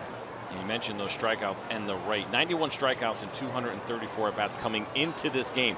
You give him 600 at-bats, and that translates to 222 strikeouts. Here's a little dribble in front of home plate. Wellington Castillo makes the play, and Alex Dickerson is retired. Just a walk, and Patrick Corbin gets out of it. We'll go to the bottom of the 6th.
Is actually the top of the 6th inning, not the bottom, as I mentioned as we went to break here. Clint Richard doing a nice job here, working on a shutout through 5, just 4 hits allowed against these Arizona Diamondbacks. And there's a bunt attempt by Chris Owings. Richard up, makes the throw, plenty of time for the first out. And now here is, excuse me, time for Grip the Moment, sponsored by Falcon Tires, the official tire of Major League Baseball. A couple of great plays by Adam Rosales. Yeah, he's doing it out there, and I'll tell you what, the guy that is not real excited about Rosales out there at shortstop, that's Brandon Drury. He's got him twice so far tonight. He's saying, look, you can take that official tire, you can take all that stuff. I don't need to give out that award tonight. I don't want to be on the helping end of that. Brandon Drury is done so far. I mean, do you actually think about that as a hitter? Are you trying not to hit the ball to shortstop at this point, or are you just keeping with your same approach and hitting the ball where it's pitched? No, you're still trying to hit the ball hard, but I can tell you this, if he makes another play on me and I'm running down to first, I might start screaming at him, and it's not going to be, oh, that's a great play, Adam, that's wonderful. It's going to be you.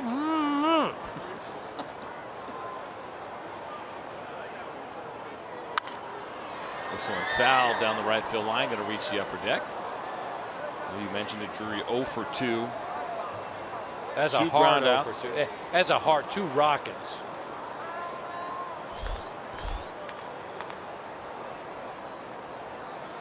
You see that 17 of 21 first pitch strikes for Clayton Richard, putting on an absolute show so far through 5 1/3. Here's an elevated fastball. This one's blooped down the right field line. Great play by John Jay, who goes sliding. And for Brandon Drury, hit it hard, make it out, hit it soft, make it out. Cannot catch a break tonight. But how about John Jay on this play, EK? Yeah, he's putting guys on the highlight reel tonight. Now Jay gets over there. Now he makes the catch and then goes into the slide, you know. And you always love when you can have a former center fielder, right? Put him in a corner outfield position. It's almost like cheating. Jay does a nice job. That's really kind of been the theme. We've seen it around Major League Baseball. Some of these center fielders going to corner outfield positions. Mookie Betts right now in Boston could do both. Brett Gardner in left now for the Yankees. Well, you were bringing up Pittsburgh and those guys, you know, Starling Marte. Polanco and Marte, yeah.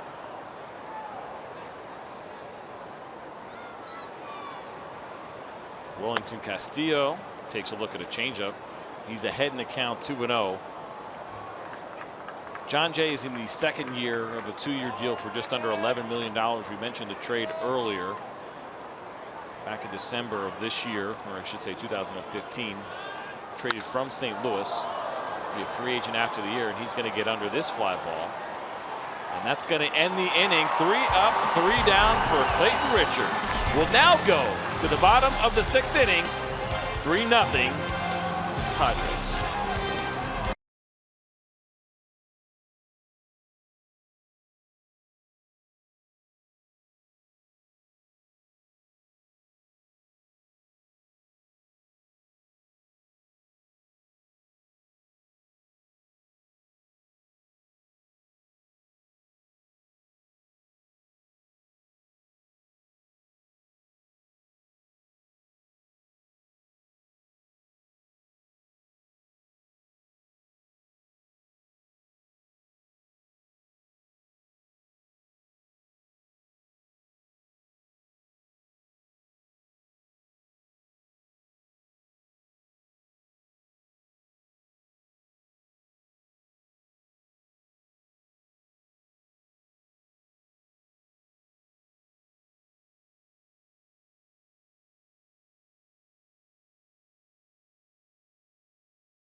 A beautiful evening here as we take a look at the statue of Mr. Padre, Tony Gwynn, excuse me, one of the greatest that we've ever seen. The opportunity to face Tony Gwynn my rookie season here in San Diego at the old ballpark, EK. And I tell people all the time, threw him a fastball, and I was 100% positive he took it. I said, I got a strike. I saw the ball, I said, that's a strike. I got a strike at Tony Gwynn. And the next thing I know, the ball was in center field. It was almost like he took it out of the catcher's glove and then lined it to center field. Hey, you weren't alone. Complete awe. You weren't alone. So when you would approach a guy like that, how would you pitch it? I mean, was there a book on how to get him out or how to attack him? No, we would joke around. Just throw it down the middle, right? When you have guys that can cover the zone so well, like Tony Gwynn could, and had such great plate discipline, you're going to drive yourself crazy. for me at 22 years old and a year out of college, I certainly wasn't going to have a strong enough game plan to get Tony Gwynn out. Just go ahead and take your medicine. See Adam Rosales now stepping in here to lead off this 6th inning. 1 for 2. That single back in the 4th inning. He scored a run as well. Playing an excellent shortstop tonight. And there's a called strike 3 for Patrick Corbin. Let's go back to Los Angeles for a game break. Here's Mike Hill.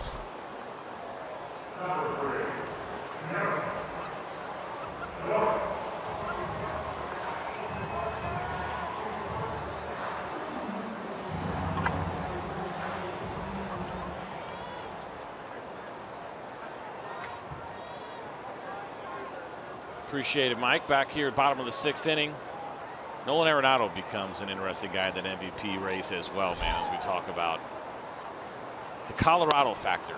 And for me, I just don't think it's fair to make it part of the conversation because we're guessing. Unless they have such unbelievably bad road splits, right? Unless the splits are so bad home to road, then for me, I don't think it should matter. I don't think Nolan Arenado should be penalized as we see a fly ball here hit the right field.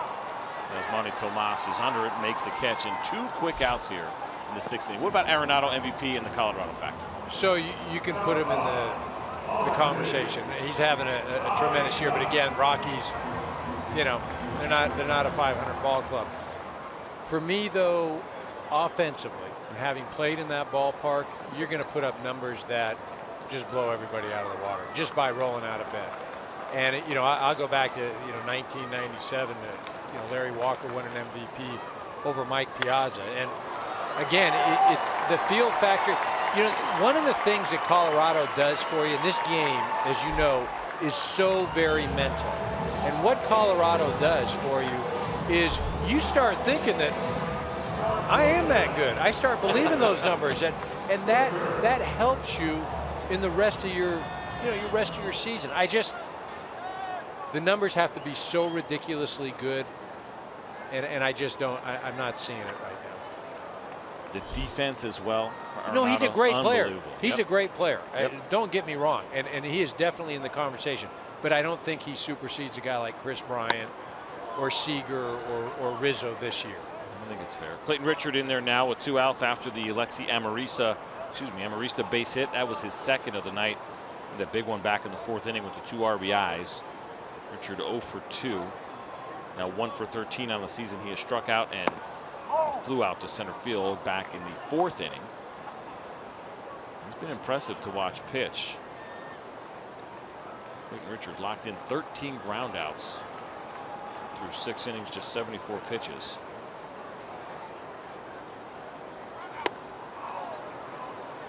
So he had 93 miles an hour from Patrick Corbin. That was something else that we talked about pregame, talking to Chip Hale about Patrick Corbin in the future. And he said, and I've heard this before, about some starters going to the bullpen, just letting it go a little bit more. Going back to that reliever mentality.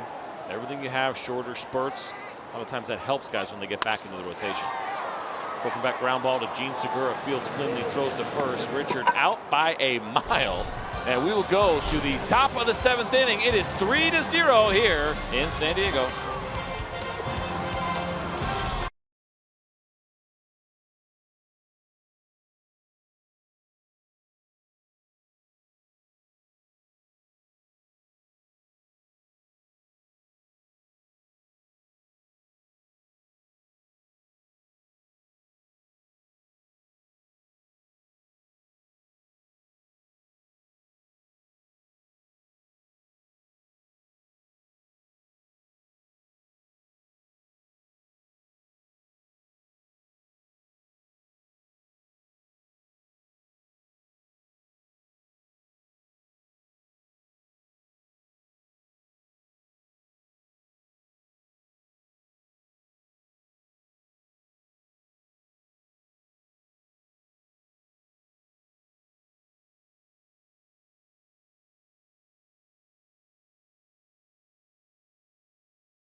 in San Diego. Clayton Richard working on a 4-hit shutout so far here against the Arizona Diamondbacks, which is impressive for a lot of reasons because this Diamondbacks team has been swinging it well. Came in with a .278 batting average against left-handed pitching. That was good for second best in the league, along with 58 home runs. But so far, Clayton Richard has done an excellent job of keeping that lineup in check. As you see, Yasmani Tomas stepping in now, down on the count 0-1, 2 for 2 with 2 hard-hit singles up the middle. Yeah, Tomas hasn't tried to do too much. It's sort of cliche, but where the pitches have been pitched, he's taken them. He's hit line drives.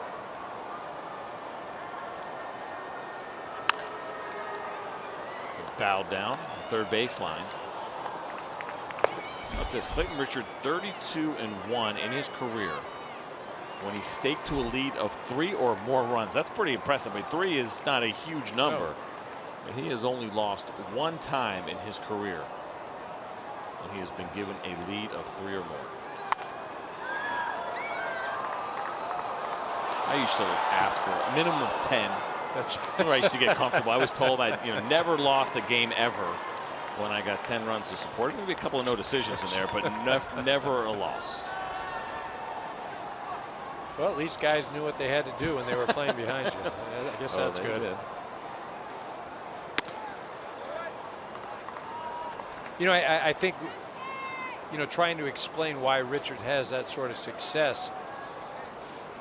I think guys, if you're behind, he's a guy that you try to make more happen than what he's given you. He doesn't miss a lot over the middle of the plate. And you get up there and you try to start, I'm going to swing, I'm going to launch this guy. And again, he's running it away, he's sinking one in. But if you just go up there and, hey, I'm going to hit some singles, I'm going to drive the ball when it's pitched to me in a certain spot, you'll have more fortune. 2-2. Tomas is taken downstairs, and it's such an incredible story because remember now, he got released by the Chicago Cubs on August 3rd. He went home throwing to high school pitchers locally, looking for that opportunity to start. He signed just a few days later here with the San Diego Padres. Threw a couple of games out of the pen, has been in the rotation since, and has absolutely run with this opportunity. Well, again, it just, it seems to me it just wasn't the right role for him.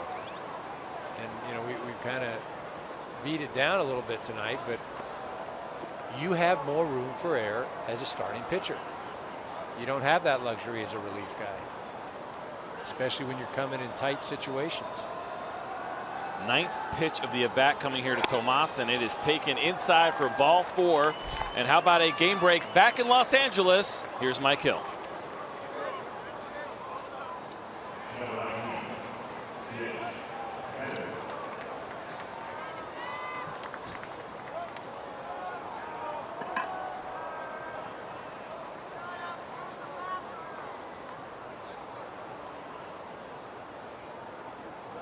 Interesting stuff there. As Mike just mentioned, Estrada working on that no-hitter against the Seattle Mariners. Ian Desmond with the walk-off.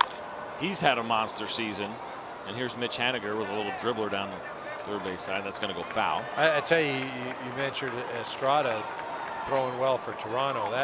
They need that in such a big way. He's had a couple of real bad starts as of late. We found out that he's been pitching with a herniated disc. But that Toronto team, again, that thing comes down to the end of the season. Toronto and Boston. 3 games in Boston to finish the year.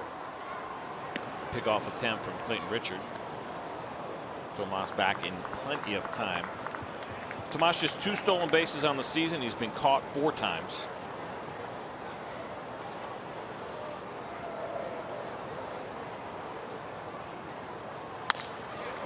This ball is going to be lined, caught by John Jay. Hit first dive by the right fielder, and a tremendous play, his second good play of the night. We mentioned it earlier. Always nice, EK, to have a former center fielder in a corner outfield position. Well, it's only nice if you're the guy on the mound. If you're the guy at the plate hitting it, you got to be kidding me. That's a heck of a play by John Jay. Gets a great jump, and then able to extend, gets that glove out there. Clayton Richard obviously loving it. Sound like that personally bothered you a little bit as a former hitter that did not drop. Hated that. Hated that.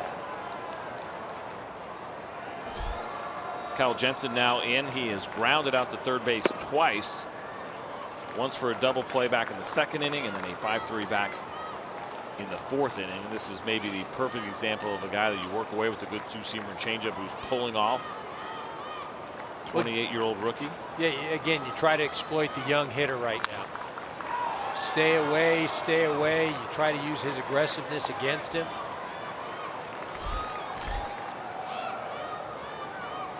Check out the box score here. Gene Segura, Chris Owings.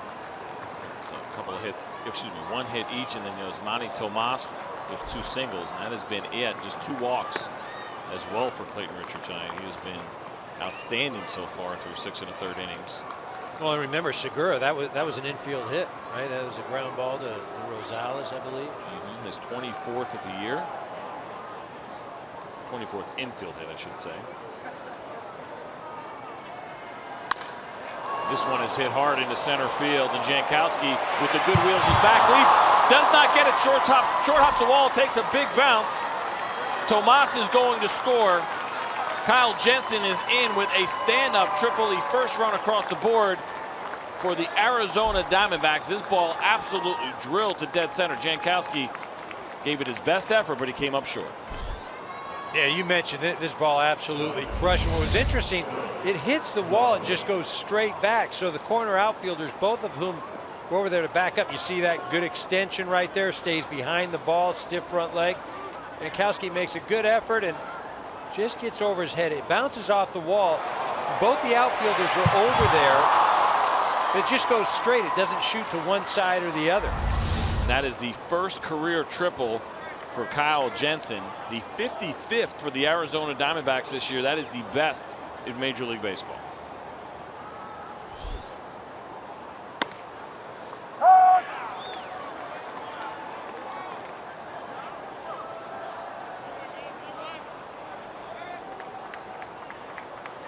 One out here in the 7th inning. We see Phil Gosselin stepping in now. Gosselin 0 for 2 with a couple of ground outs, one to short, one to third.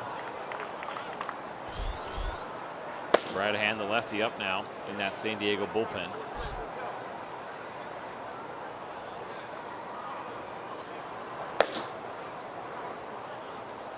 "91 pitches for Clayton Richard. His season high is 114. There's a ground ball to the right side. Great play by Amarista, but Richard's not going to get there in time. And it's going to be an infield single for Phil Gosselin. And Kyle Jensen's going to score. And a tough break on a well-placed ground ball. As we watch a replay here, and you're going to see Will Myers kind of going for that ball and could not quite get there, EK. But you see him try to first make that move toward first base. Clayton Richard just a little bit late. Yeah, you see he turns and watches the play, watches Will Myers go after it. When Will Myers doesn't make the play, he realizes, uh-oh, I'm going to have to get over there. Gets a late start. And you see, you watch Clayton Richard right there. I'm looking, I'm watching. See, there's no immediate break. Oh, when it gets by, then it's, I better get over there. Good job here by Derek Norris, just getting out there, giving his guy a breather.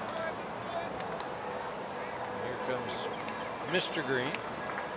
We got a pinch hitter in Ricky Weeks that has been announced. So Andy Green's going to go out and talk to Clayton Richard. No signal has been made yet, and there it is. It'll be Brad Hand, and that's going to do it for Clayton Richard. Good night tonight for him. 6 1/3, 2 runs, and he is responsible for that runner on first. But it's going to be Brad Hand trying to get him out of trouble when we get back.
Brad Hand has come on to replace Clayton Richard, who was solid through 6, ran into a little bit of trouble here. And with the pinch hitter Ricky Weeks, Hand will come in now and try to protect his 1-run lead for the Padres.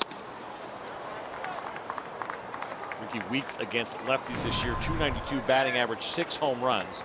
As you see Brad Hand, 75 games pitched. That leads all of Major League Baseball in the 102 strikeouts. And you see those splits. He's dominated lefties, has been pretty good against righties, but the long ball is the one thing that has hurt him. 6 home runs against right-handed hitters.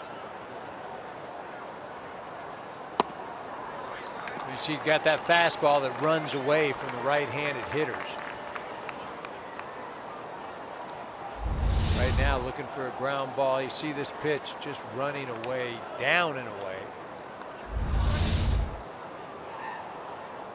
Ricky Weeks at 34 years old still has the good bat speed, can hit a fastball. We should see what he's done over the course of the entire season. 9 home runs, 27 RBIs. His hand throws over to first. Short lead for Gosselin.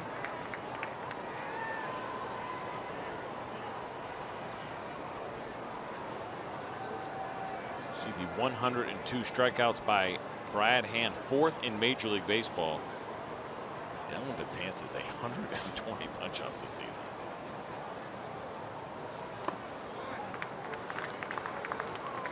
Weeks, a first-round pick, 2nd overall back in 2003.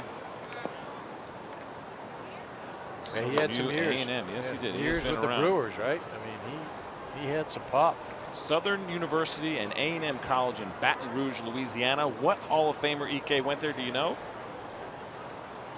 No, but I bet you're going to tell me. Lou Brock. So Ricky Weeks, not the greatest player to come out of Southern U. So 2-1, another ball in the dirt. What about pinch hitting, Eric Karros? Probably one of the more difficult things to do in Major League Baseball.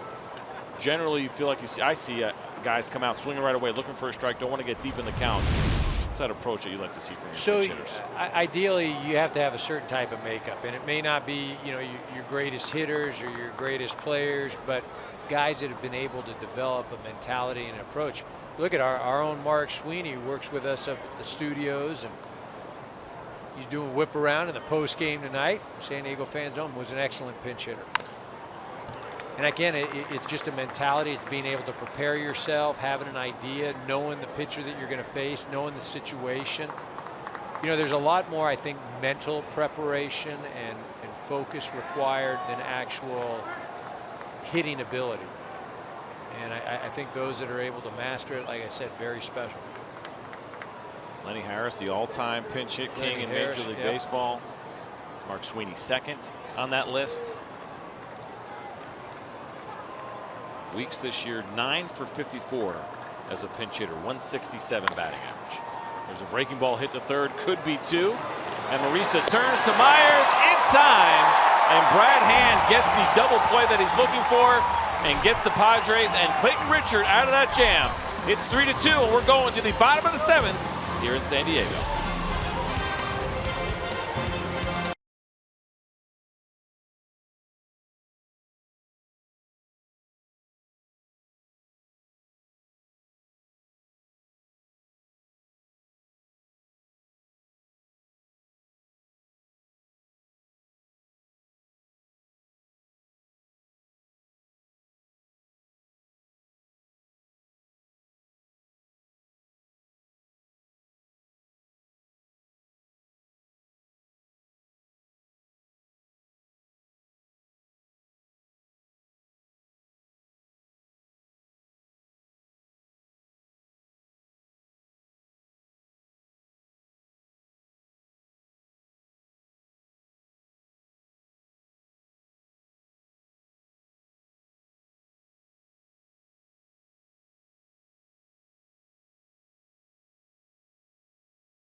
Game summary sponsored by Budweiser as the Padres lead those Diamondbacks 3-2. Will Myers, his 26th home run of the season. He also set the single season record for the most home runs hit here at Petco Park, 16. Alexi Amarista had that big 2 RBI single, and Kyle Jensen, first triple of his big league career, and that is what has gotten us here so far, EK. Yeah, Clayton Richard for the San Diego Padres, also nice job tonight.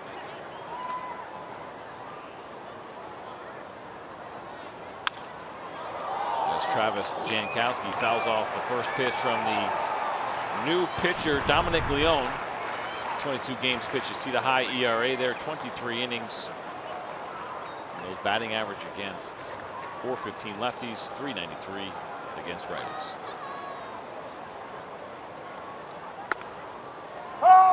94-mile-an-hour fastball on the corner. Jankowski quickly down 0-2. 1 for 3 tonight for Jankowski. Strikeout and a base hit.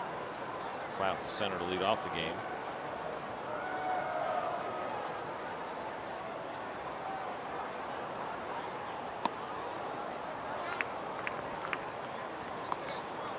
You may be not even a little surprised to hear that the Los Angeles Dodgers and the San Francisco Giants had a bench clearer. Not too serious, but Madison Bumgarner and Yasiel Puig are at the center. Well, there's some history to that. This isn't the first time those two had words. And the Dodgers right now down 1-0. Madison Bumgarner throwing a one-hitter. Clayton Kershaw giving up the 1 run. Still, I just don't think the Giants catch the Dodgers. But again, if they can get hot, you know, they have either Cueto or Bumgarner in that wild card game, and then, hey, go get the Cubs. Probably the most amazing thing that the Dodgers have done this year is what happened after they lost Clayton Kershaw. It seemed like once he went on the DL, and we knew it was going to be significant, that they would have no chance, and it was one injury after another after another. But the resiliency has been very impressive, and as well as the Giants were playing leading into the break, certainly did appear that the division would be theirs, and it has been anything but. Just a battle right now for these Giants to even stay in the wild card races. They're a half a game up on those St. Louis Cardinals.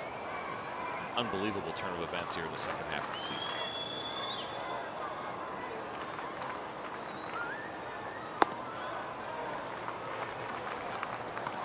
Count full now, and you see the National League standings in the West. The Dodgers with a 5-game lead over those San Francisco Giants. We mentioned it. The wild card probably more likely. The Mets, with all their injuries, have been a great story. Giants holding on, but the St. Louis Cardinals knocking on the door. You know, the thing tonight, the Mets ended up losing to the Braves, and you know why people are saying the Mets, it's the schedule the rest of the way. But Noah Syndergaard, who really, I think you could talk about at least consideration for the National League Cy Young, you know, did not throw well tonight. Braves end up winning. Mets lose a game, and you know, now St. Louis is right back in this thing.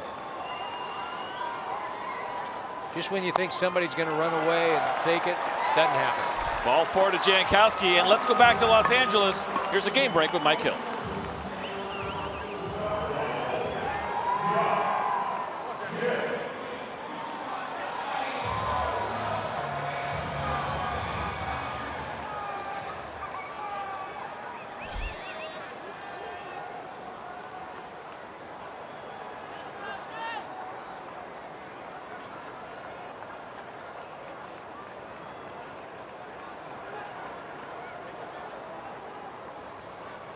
Here we were just talking about it. We appreciated Mike Yasiel Puig back in the big leagues on his best behavior. I'm not going to put that on him. We saw the highlights a little bit here as well. You know, Madison Bumgarner. I don't want to say that he's a different drummer necessarily, but it's or a different. They're beat, all competitive. They're competitive. He is competitive, and if somebody makes eye contact with him, he's probably going to say something about it. And that was part of what happened. Certainly there. So interesting between the Dodgers. Madison Bumgarner and Yasiel Puig. Kind of like those celebrities that have people come work for them. You can speak with me, but just do not look me in the eye at all. You cannot look at me. No eye contact when it comes to Madison Bumgarner.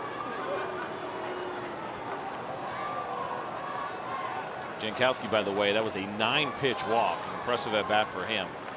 He's been on base twice tonight now. John Jay stepping in. He's 0 for 3. 3 groundouts. And in 4 at-bats, and going back to that Jankowski at-bat, he has seen 26 pitches. Well, Jankowski called timeout, wanted to fix that starting area for him over there at first base.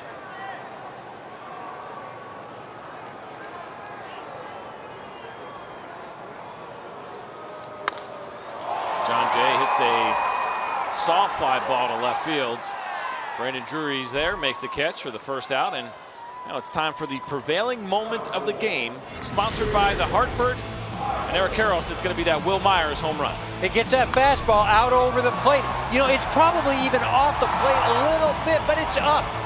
Oh, Shipley can't believe it. I can't believe I threw that. Will Myers hitting it to the Petco porch. Not only that home run that led off that 4th inning, but what transpired afterwards. Ryan Schimpf struck out on 3 pitches, but base hit, error, and then another base hit. Ended up being a 3-run inning for the San Diego Padres, the only inning in which they have scored. But it started off with that Will Myers home run. And just 3 pitches that he saw. We talked about him earlier, what he has done and how many pitches he is seeing per plate appearance. 4.26 coming into tonight, but he's got 2 walks as well to go with that home run. It has been a good night for Will Myers.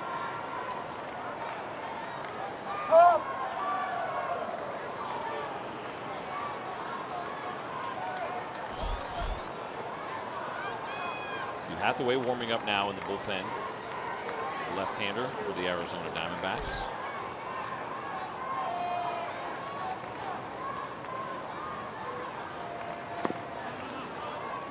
Well, this is a type of game, too, now that both clubs are trying to see what these youngsters do in certain situations, how they perform, how they react. You know, not necessarily would you manage the same way when you're playing against teams that still have a stake in this season. But here you're going to get matchups, you're going to get guys that may not normally would play. Runner on the move, and the throw. Jankowski is out. At second base, the 11th time that Travis Jankowski has been caught stealing. He was 30 for 40 coming into tonight. Wellington Castillo throws out his 19th runner of the season. Looked like a pretty decent job. What'd you see? I saw great footwork by Wellington Castillo behind the plate. You know, it's interesting. You talk about whether it's fielding, throwing, all those sorts of things. Wow, it's a great job. He caught the ball. Wow, it's a great job. He's got a great arm. But you look at where everything originates, and it's all about the footwork. Wellington Castillo right there, quick feet behind the plate. He's done a really nice job. Castillo has, not only behind the plate, swinging the bat well this year. Coming into tonight, 270 batting average, 14 home runs. He hit 19 last year, which is a career high, was a career high. This year is 66 RBIs, a career high. Batting average was down, but it has been back up, and behind the plate has been fantastic for these Diamondbacks.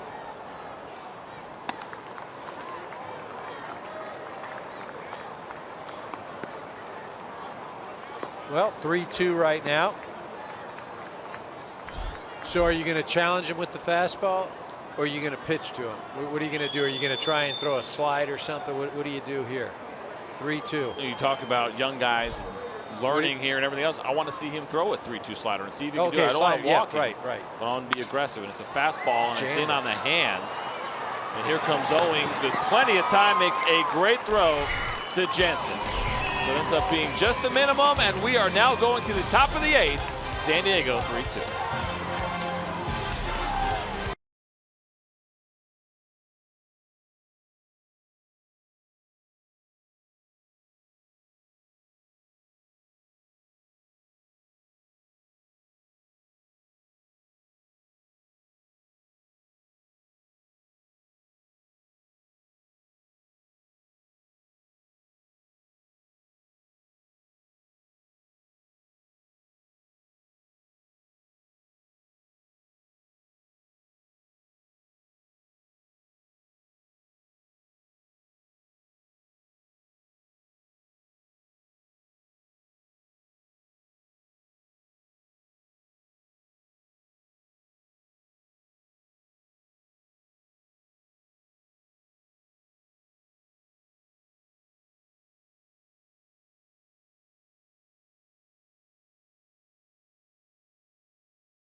Welcome back here, top of the 8th inning, with the San Diego Padres leading the Arizona Diamondbacks 3-2. Brad Hand back out there. He relieved Clayton Richard in the middle of the 7th inning. Did a nice job.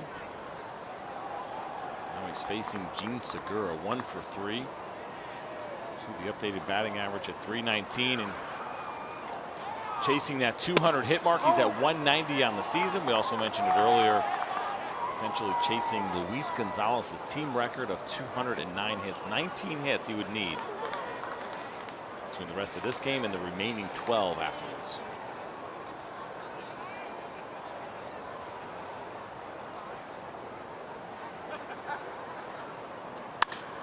Two-0 ground ball hit to the shortstop Rosales, who has been busy tonight. Good strong throw, and Segura is retired. Yeah, Rosales done a nice job tonight. Showed a little bit of range, shown that strong arm, and held his own out there tonight.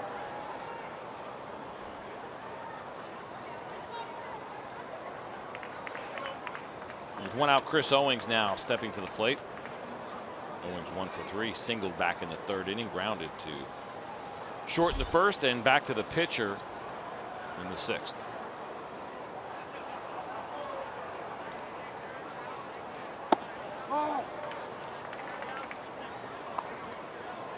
Hand not getting that low pitch. That was a ball, and one he threw to Segura as well. Chris Owings, one of many strong draft picks that the Arizona Diamondbacks had back in 2009. Hits a little number. Ground ball down the first base side. He was the 41st overall pick that year. The Diamondbacks also got A.J. Pollock in the 2009 draft. He was the 17th overall pick out of Notre Dame. But the best pick of that draft happened in the 8th round for the Diamondbacks. Paul Goldschmidt. Oof, yeah.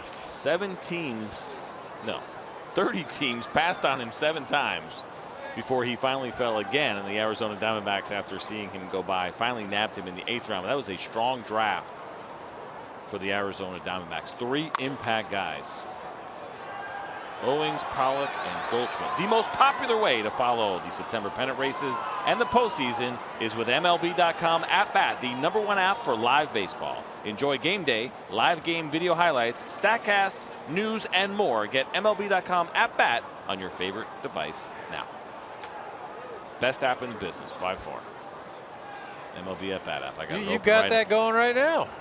Got that open now, huh? You are versatile. I do what I can, EK. Major League Baseball Advanced Media has done a really nice job with the development of that app. Here's a fly ball lifted to center field. Jankowski calling for it. Owings is retired, and 2 outs. College football kicks off Friday when USC takes on Utah at 8:30 Eastern on FS1, and continues Saturday when Boise State battles Oregon State at 3:30 on FS1. Then it's Oklahoma State facing Baylor at 7 Eastern on Fox. A lot of college football, EK. Man, I can't wait to see Matty Leinart on our college football staff. I got to ask him what's going on over at Southern Cal. Man, not a lot of good things happening there this year. 2 outs. Brandon Drury steps in 0 for 3 today. And has been robbed, maybe every single time he's been at bat. You mentioned the 2 ground balls to short, then the fly ball that John Jay made a nice play on back in the 6th inning. And Brandon Drury, up to this point, cannot catch a break. Got to hit it in the seats. That way they can't catch it. You know, it's going to be interesting to see what the Diamondbacks do with him. He started the season playing some second base, some third base, but see Mr. Morrow there getting loose.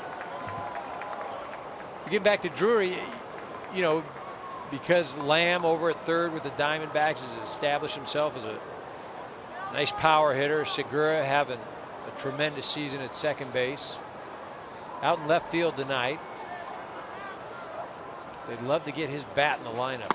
I think the fastball just off the plate. Brandon Drury was a 13th round selection back in 2010 by the Atlanta Braves, and then ultimately he was dealt in 2013. It was a 7-player deal, including Nick Ahmed coming with him to Arizona. That was for Justin Upton and Chris Johnson. It was a Kevin Towers trade, the previous regime, one that certainly has worked out for the Arizona Diamondbacks. Count now 3-1. Of course, Drury last night, or yesterday I should say, big walk-off, base hit. Finish off that game and having a great September, hitting .449, really taking advantage of that opportunity that he's had right now, despite the 0 for 3 tonight.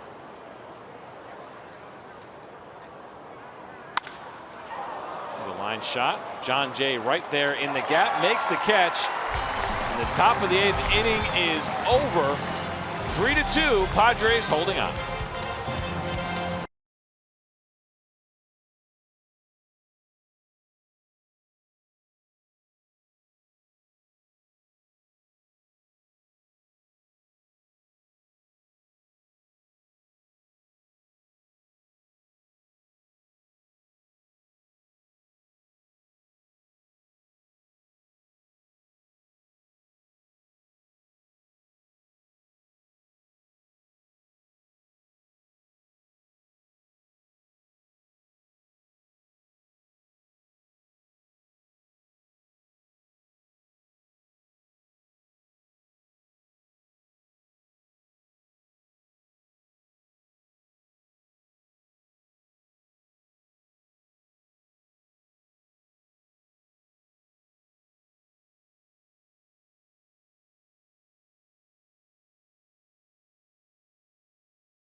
Celebrating the many ways Latinos put an accent on baseball.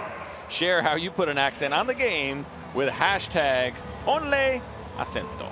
How'd I do with that? Sound right? Apologies if I did it wrong. I took 0 Spanish in high school or college, all German. Well, really putting that to use. Sprechen Sie Deutsch? Or what? Sprechen Sie Deutsch? Sprechen Sie Deutsch? Bottom of the 8th inning here in San Diego. Padres leading it 3-2. Steve Hathaway is now on, the rookie left-hander. As you see the numbers there, lefties 363, righties 211 so far in his young career. 19 games pitched at the big league level, facing Ryan Schimpf. Well, remember that single he had in the first, it was a check swing. Found its way into left field, since in 2 strikeouts. Heading the count here, 2-0.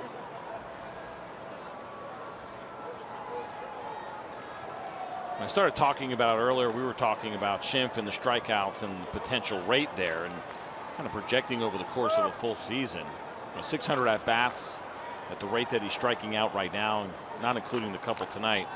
Put him right near the record. 600 at-bats with 37% striking out. It's 222 strikeouts on a year. The record in the big leagues, 223, held by Mark Reynolds. But at the same time, and he did it for the Diamondbacks, ironically, in 2009. But you take it if you're going to get the power production, right? 44 home runs for Mark Reynolds that year. You look at what Ryan Schimpf has done with the extra base hits, the 19 home runs. If that did project that over the course of a full season, you're looking at potentially 45 home runs with a ton of strikeouts. You'd take it even with the low batting average, wouldn't you? And again, though, it's just the nature of today's game. You know, and how does the rest of your team, you know, how are they composed? And can you afford one guy that strikes out like that, or two? Yeah, maybe. But do you want a whole host of those guys doing that? Do you want to build your team around being an all or nothing swing type team? 3-2 to Shimp, and it's a ground ball right side. It's just a matter of time, really, before that happened. And look at here, the most home runs by any San Diego Padre in his rookie season. And you see Ryan Schimpf just 5 off of Nate Colbert's record, but it's the at-bats that stick out. And had he gotten here a little bit earlier and gotten more time, that record easily would have been his. Well, and remember, Nate Colbert played in just a graveyard for a ballpark. Played at old Jack Murphy. Pop up hit to center field. Haniger's there, makes the catch, and Ryan Schimpf's retired here to start off the 8th inning. What Ryan Schimpf has done is he's had a nice second half, a great second half, and what he's also done is he's opened up the eyes of the Padre organization, because he never had dominant numbers in the minor leagues, but he kept grinding, he works, he battles, and he's made the most of his opportunity. Now, you mentioned that his minor league career, nothing really stuck out until this year. In 2016 at AAA, El Paso hit .355, 15 home runs in 51 games, and that's when the opportunity really opened up for him at the big league level at the age of 28, which is always good to see, guys, and you keep grinding all those minor league years, and finally that opportunity has opened up, and Schimpf has taken advantage of it. Alex Dickerson quickly behind the count, 0-2. He's 1 for 3 tonight. Base hit back in the 4th inning, scored a run. It's thrown out to right and is also grounded out to the catcher. Castillo made a really nice play.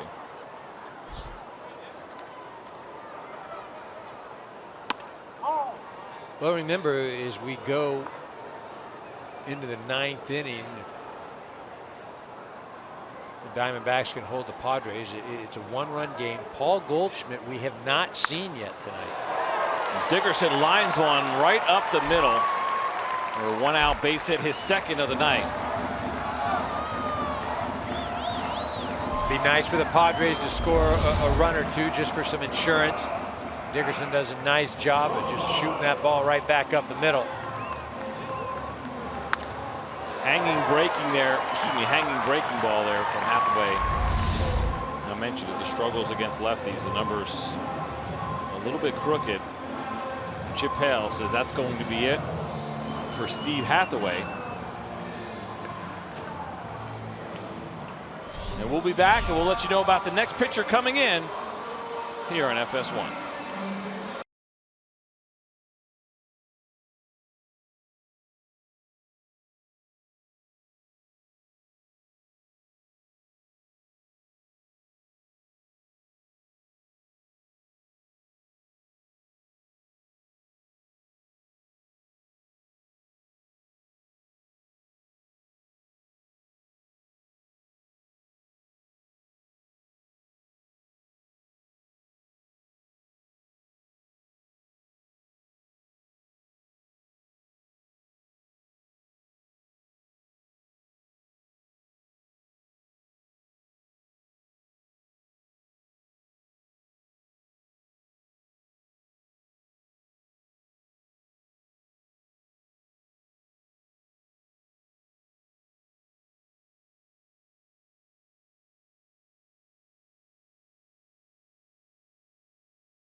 Dickerson with Adam Rosales now stepping in. And he's doing it against Silvino Bracco, another rookie pitcher here with the Arizona Diamondbacks, back-to-back, 24-year-old. Had a little bit of time last year, 13 games, but kept his rookie status intact. 21 games pitched this year. Bracco, you see these numbers here: 8.55 ERA, 20 innings, 9 walks, 13 strikeouts. You know, one of the things when you talk about this Diamondbacks ball club, the bullpen this year, they just, you know, they don't have that guy that they can go to shut down that 9th inning. Hudson right now is that answer. Here's a high fly ball lifted to center field. Haniger there, and 2 outs. Unforgettable games, undeniable greatness, and unstoppable drama. The 2016 postseason begins October 4th. Go to MLB.com/postseason for a full schedule.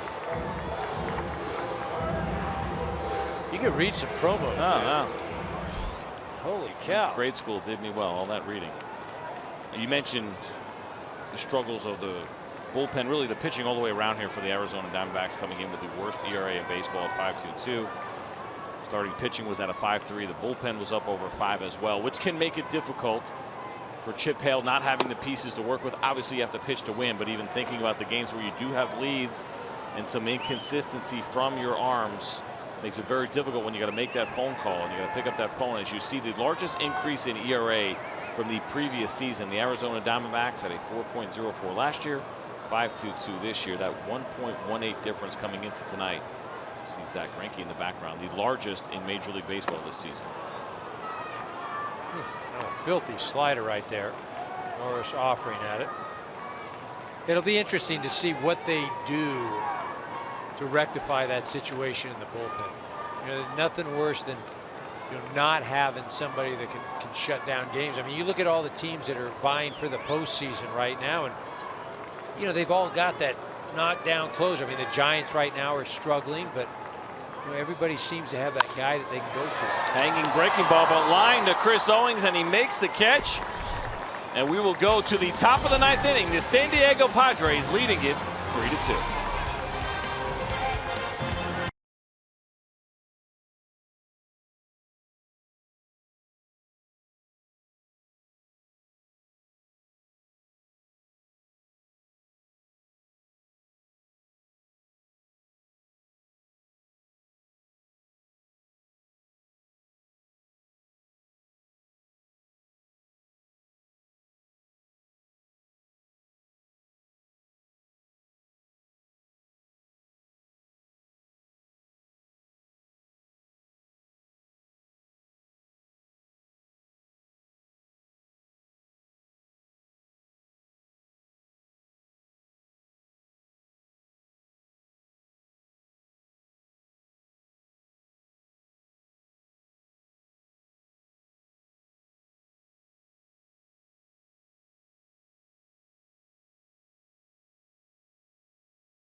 By T-Mobile.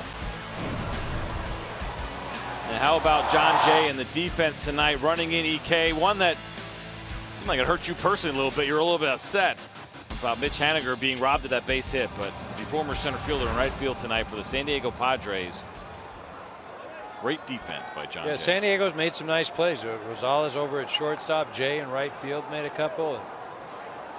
It's contributed to that 3-2 lead they take in here to the top of the ninth. You see Brandon Maurer now on to try to close things out here for the San Diego Padres. And how about this as we check those numbers? 10 for 16 on the save opportunities. The ERA a bit higher than you would like to see, but 67 strikeouts and 65 and 2/3 innings. Certainly the swing and miss that you'd like to see from your closer. And a 96-mile-an-hour fastball at the knees. Now you see that loss in Colorado on Friday. The Padres were 143-0 going back to 2014 when leading after the 8th inning. They're now 143-1 because of that outing on Friday at Colorado. Yeah, the thing though, you said it, at Colorado. Just nobody wants to pitch here. I mean, that's just, hey, you're pitching in Colorado. Oh, I think my arm's a little stiff.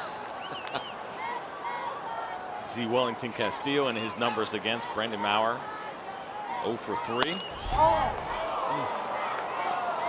And real quick, you mentioned the Diamondbacks and trying to figure out how they're going to address their bullpen situation. I asked Chip Hale, were there any starters within the organization that they identified as potential relievers? Every reliever at some point was a starter in his career, so those conversations will certainly happen in the offseason. It'll start to happen here a little bit toward the end of the year as they try to evaluate the arms that they have and try to get those pitching situations figured out, because this team offensively was very good last year.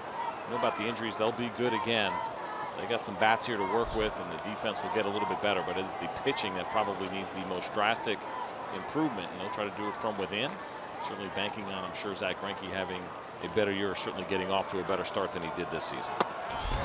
Wellington Castillo goes down, chasing a 3-2 fastball out of the zone, 97 miles an hour, and the San Diego Padres now just 2 outs away from finishing things up here in the 9th inning. Eric Karros, this is not a strike really almost at any moment outside of the time maybe that it came out of Brandon Maurer's hand. So when you're hitting in a situation like that, 3-2, guys throwing 97, 98, you're just anticipating it's going to be a strike. And, you know, it seemed like Castillo made up his mind before he even saw the pitch that I'm swinging at it. Pitch out of the zone, clearly not a strike. Maurer loved it. Yasmani Tomas steps in now. You see him 2 for 2 today. He also has a walk.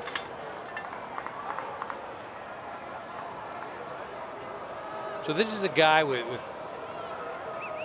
29 home runs. There is no way that you can give him something to drive out of the park. Stay away from him, throw that breaking ball. But you got to avoid the middle, the inner part of the plate. And the 1-1 to Tomas is a slider, dribbled foul. Make sure you guys stay tuned after the game. Mike Hill and Mark Sweeney will be with you here on FS1, MLB Whip Around, covering all of the highlights from today's game. And I bet you they'll get into that San Francisco Giants, Los Angeles Dodgers melee just a little bit more. It's all coming up after tonight's game. Oh. 97 miles on the corner for a called strike 3. Yasmani Tomas doesn't like it at all. Let's take a look at this pitch by pitch. So this is a good way of going after a guy that has 29 home runs and you've only got a 1-run lead. He's staying away all the pitches. He throws the breaking ball away. He's going fastball away. He's saying, look, if you're going to hit it out, I'm going to make you hit it to right field. Tomas, he's not a big fan of it. It's kind of the old adage in baseball, right? That you finish games away. So far, Brandon Maurer's done. There's a line drive, base hit. Mitch Haniger swinging at a first pitch fastball, and suddenly the tying run on first base here with 2 outs. Kyle Jensen will represent the go-ahead run. Well, you said it. You got to finish games away. This pitch creeps over the middle to the inner part of the plate. Starts it off away, but runs back right into the swing. Haniger does a nice job at driving that ball into left. And Kyle Jensen has been pulled back, and it's going to be Jake Lamb now. He's going to get an opportunity to hit here, left-handed hitter. 253, 28 home runs with 88 RBIs. It has been an interesting season, to say the least, for Lamb, a guy left off the All-Star team.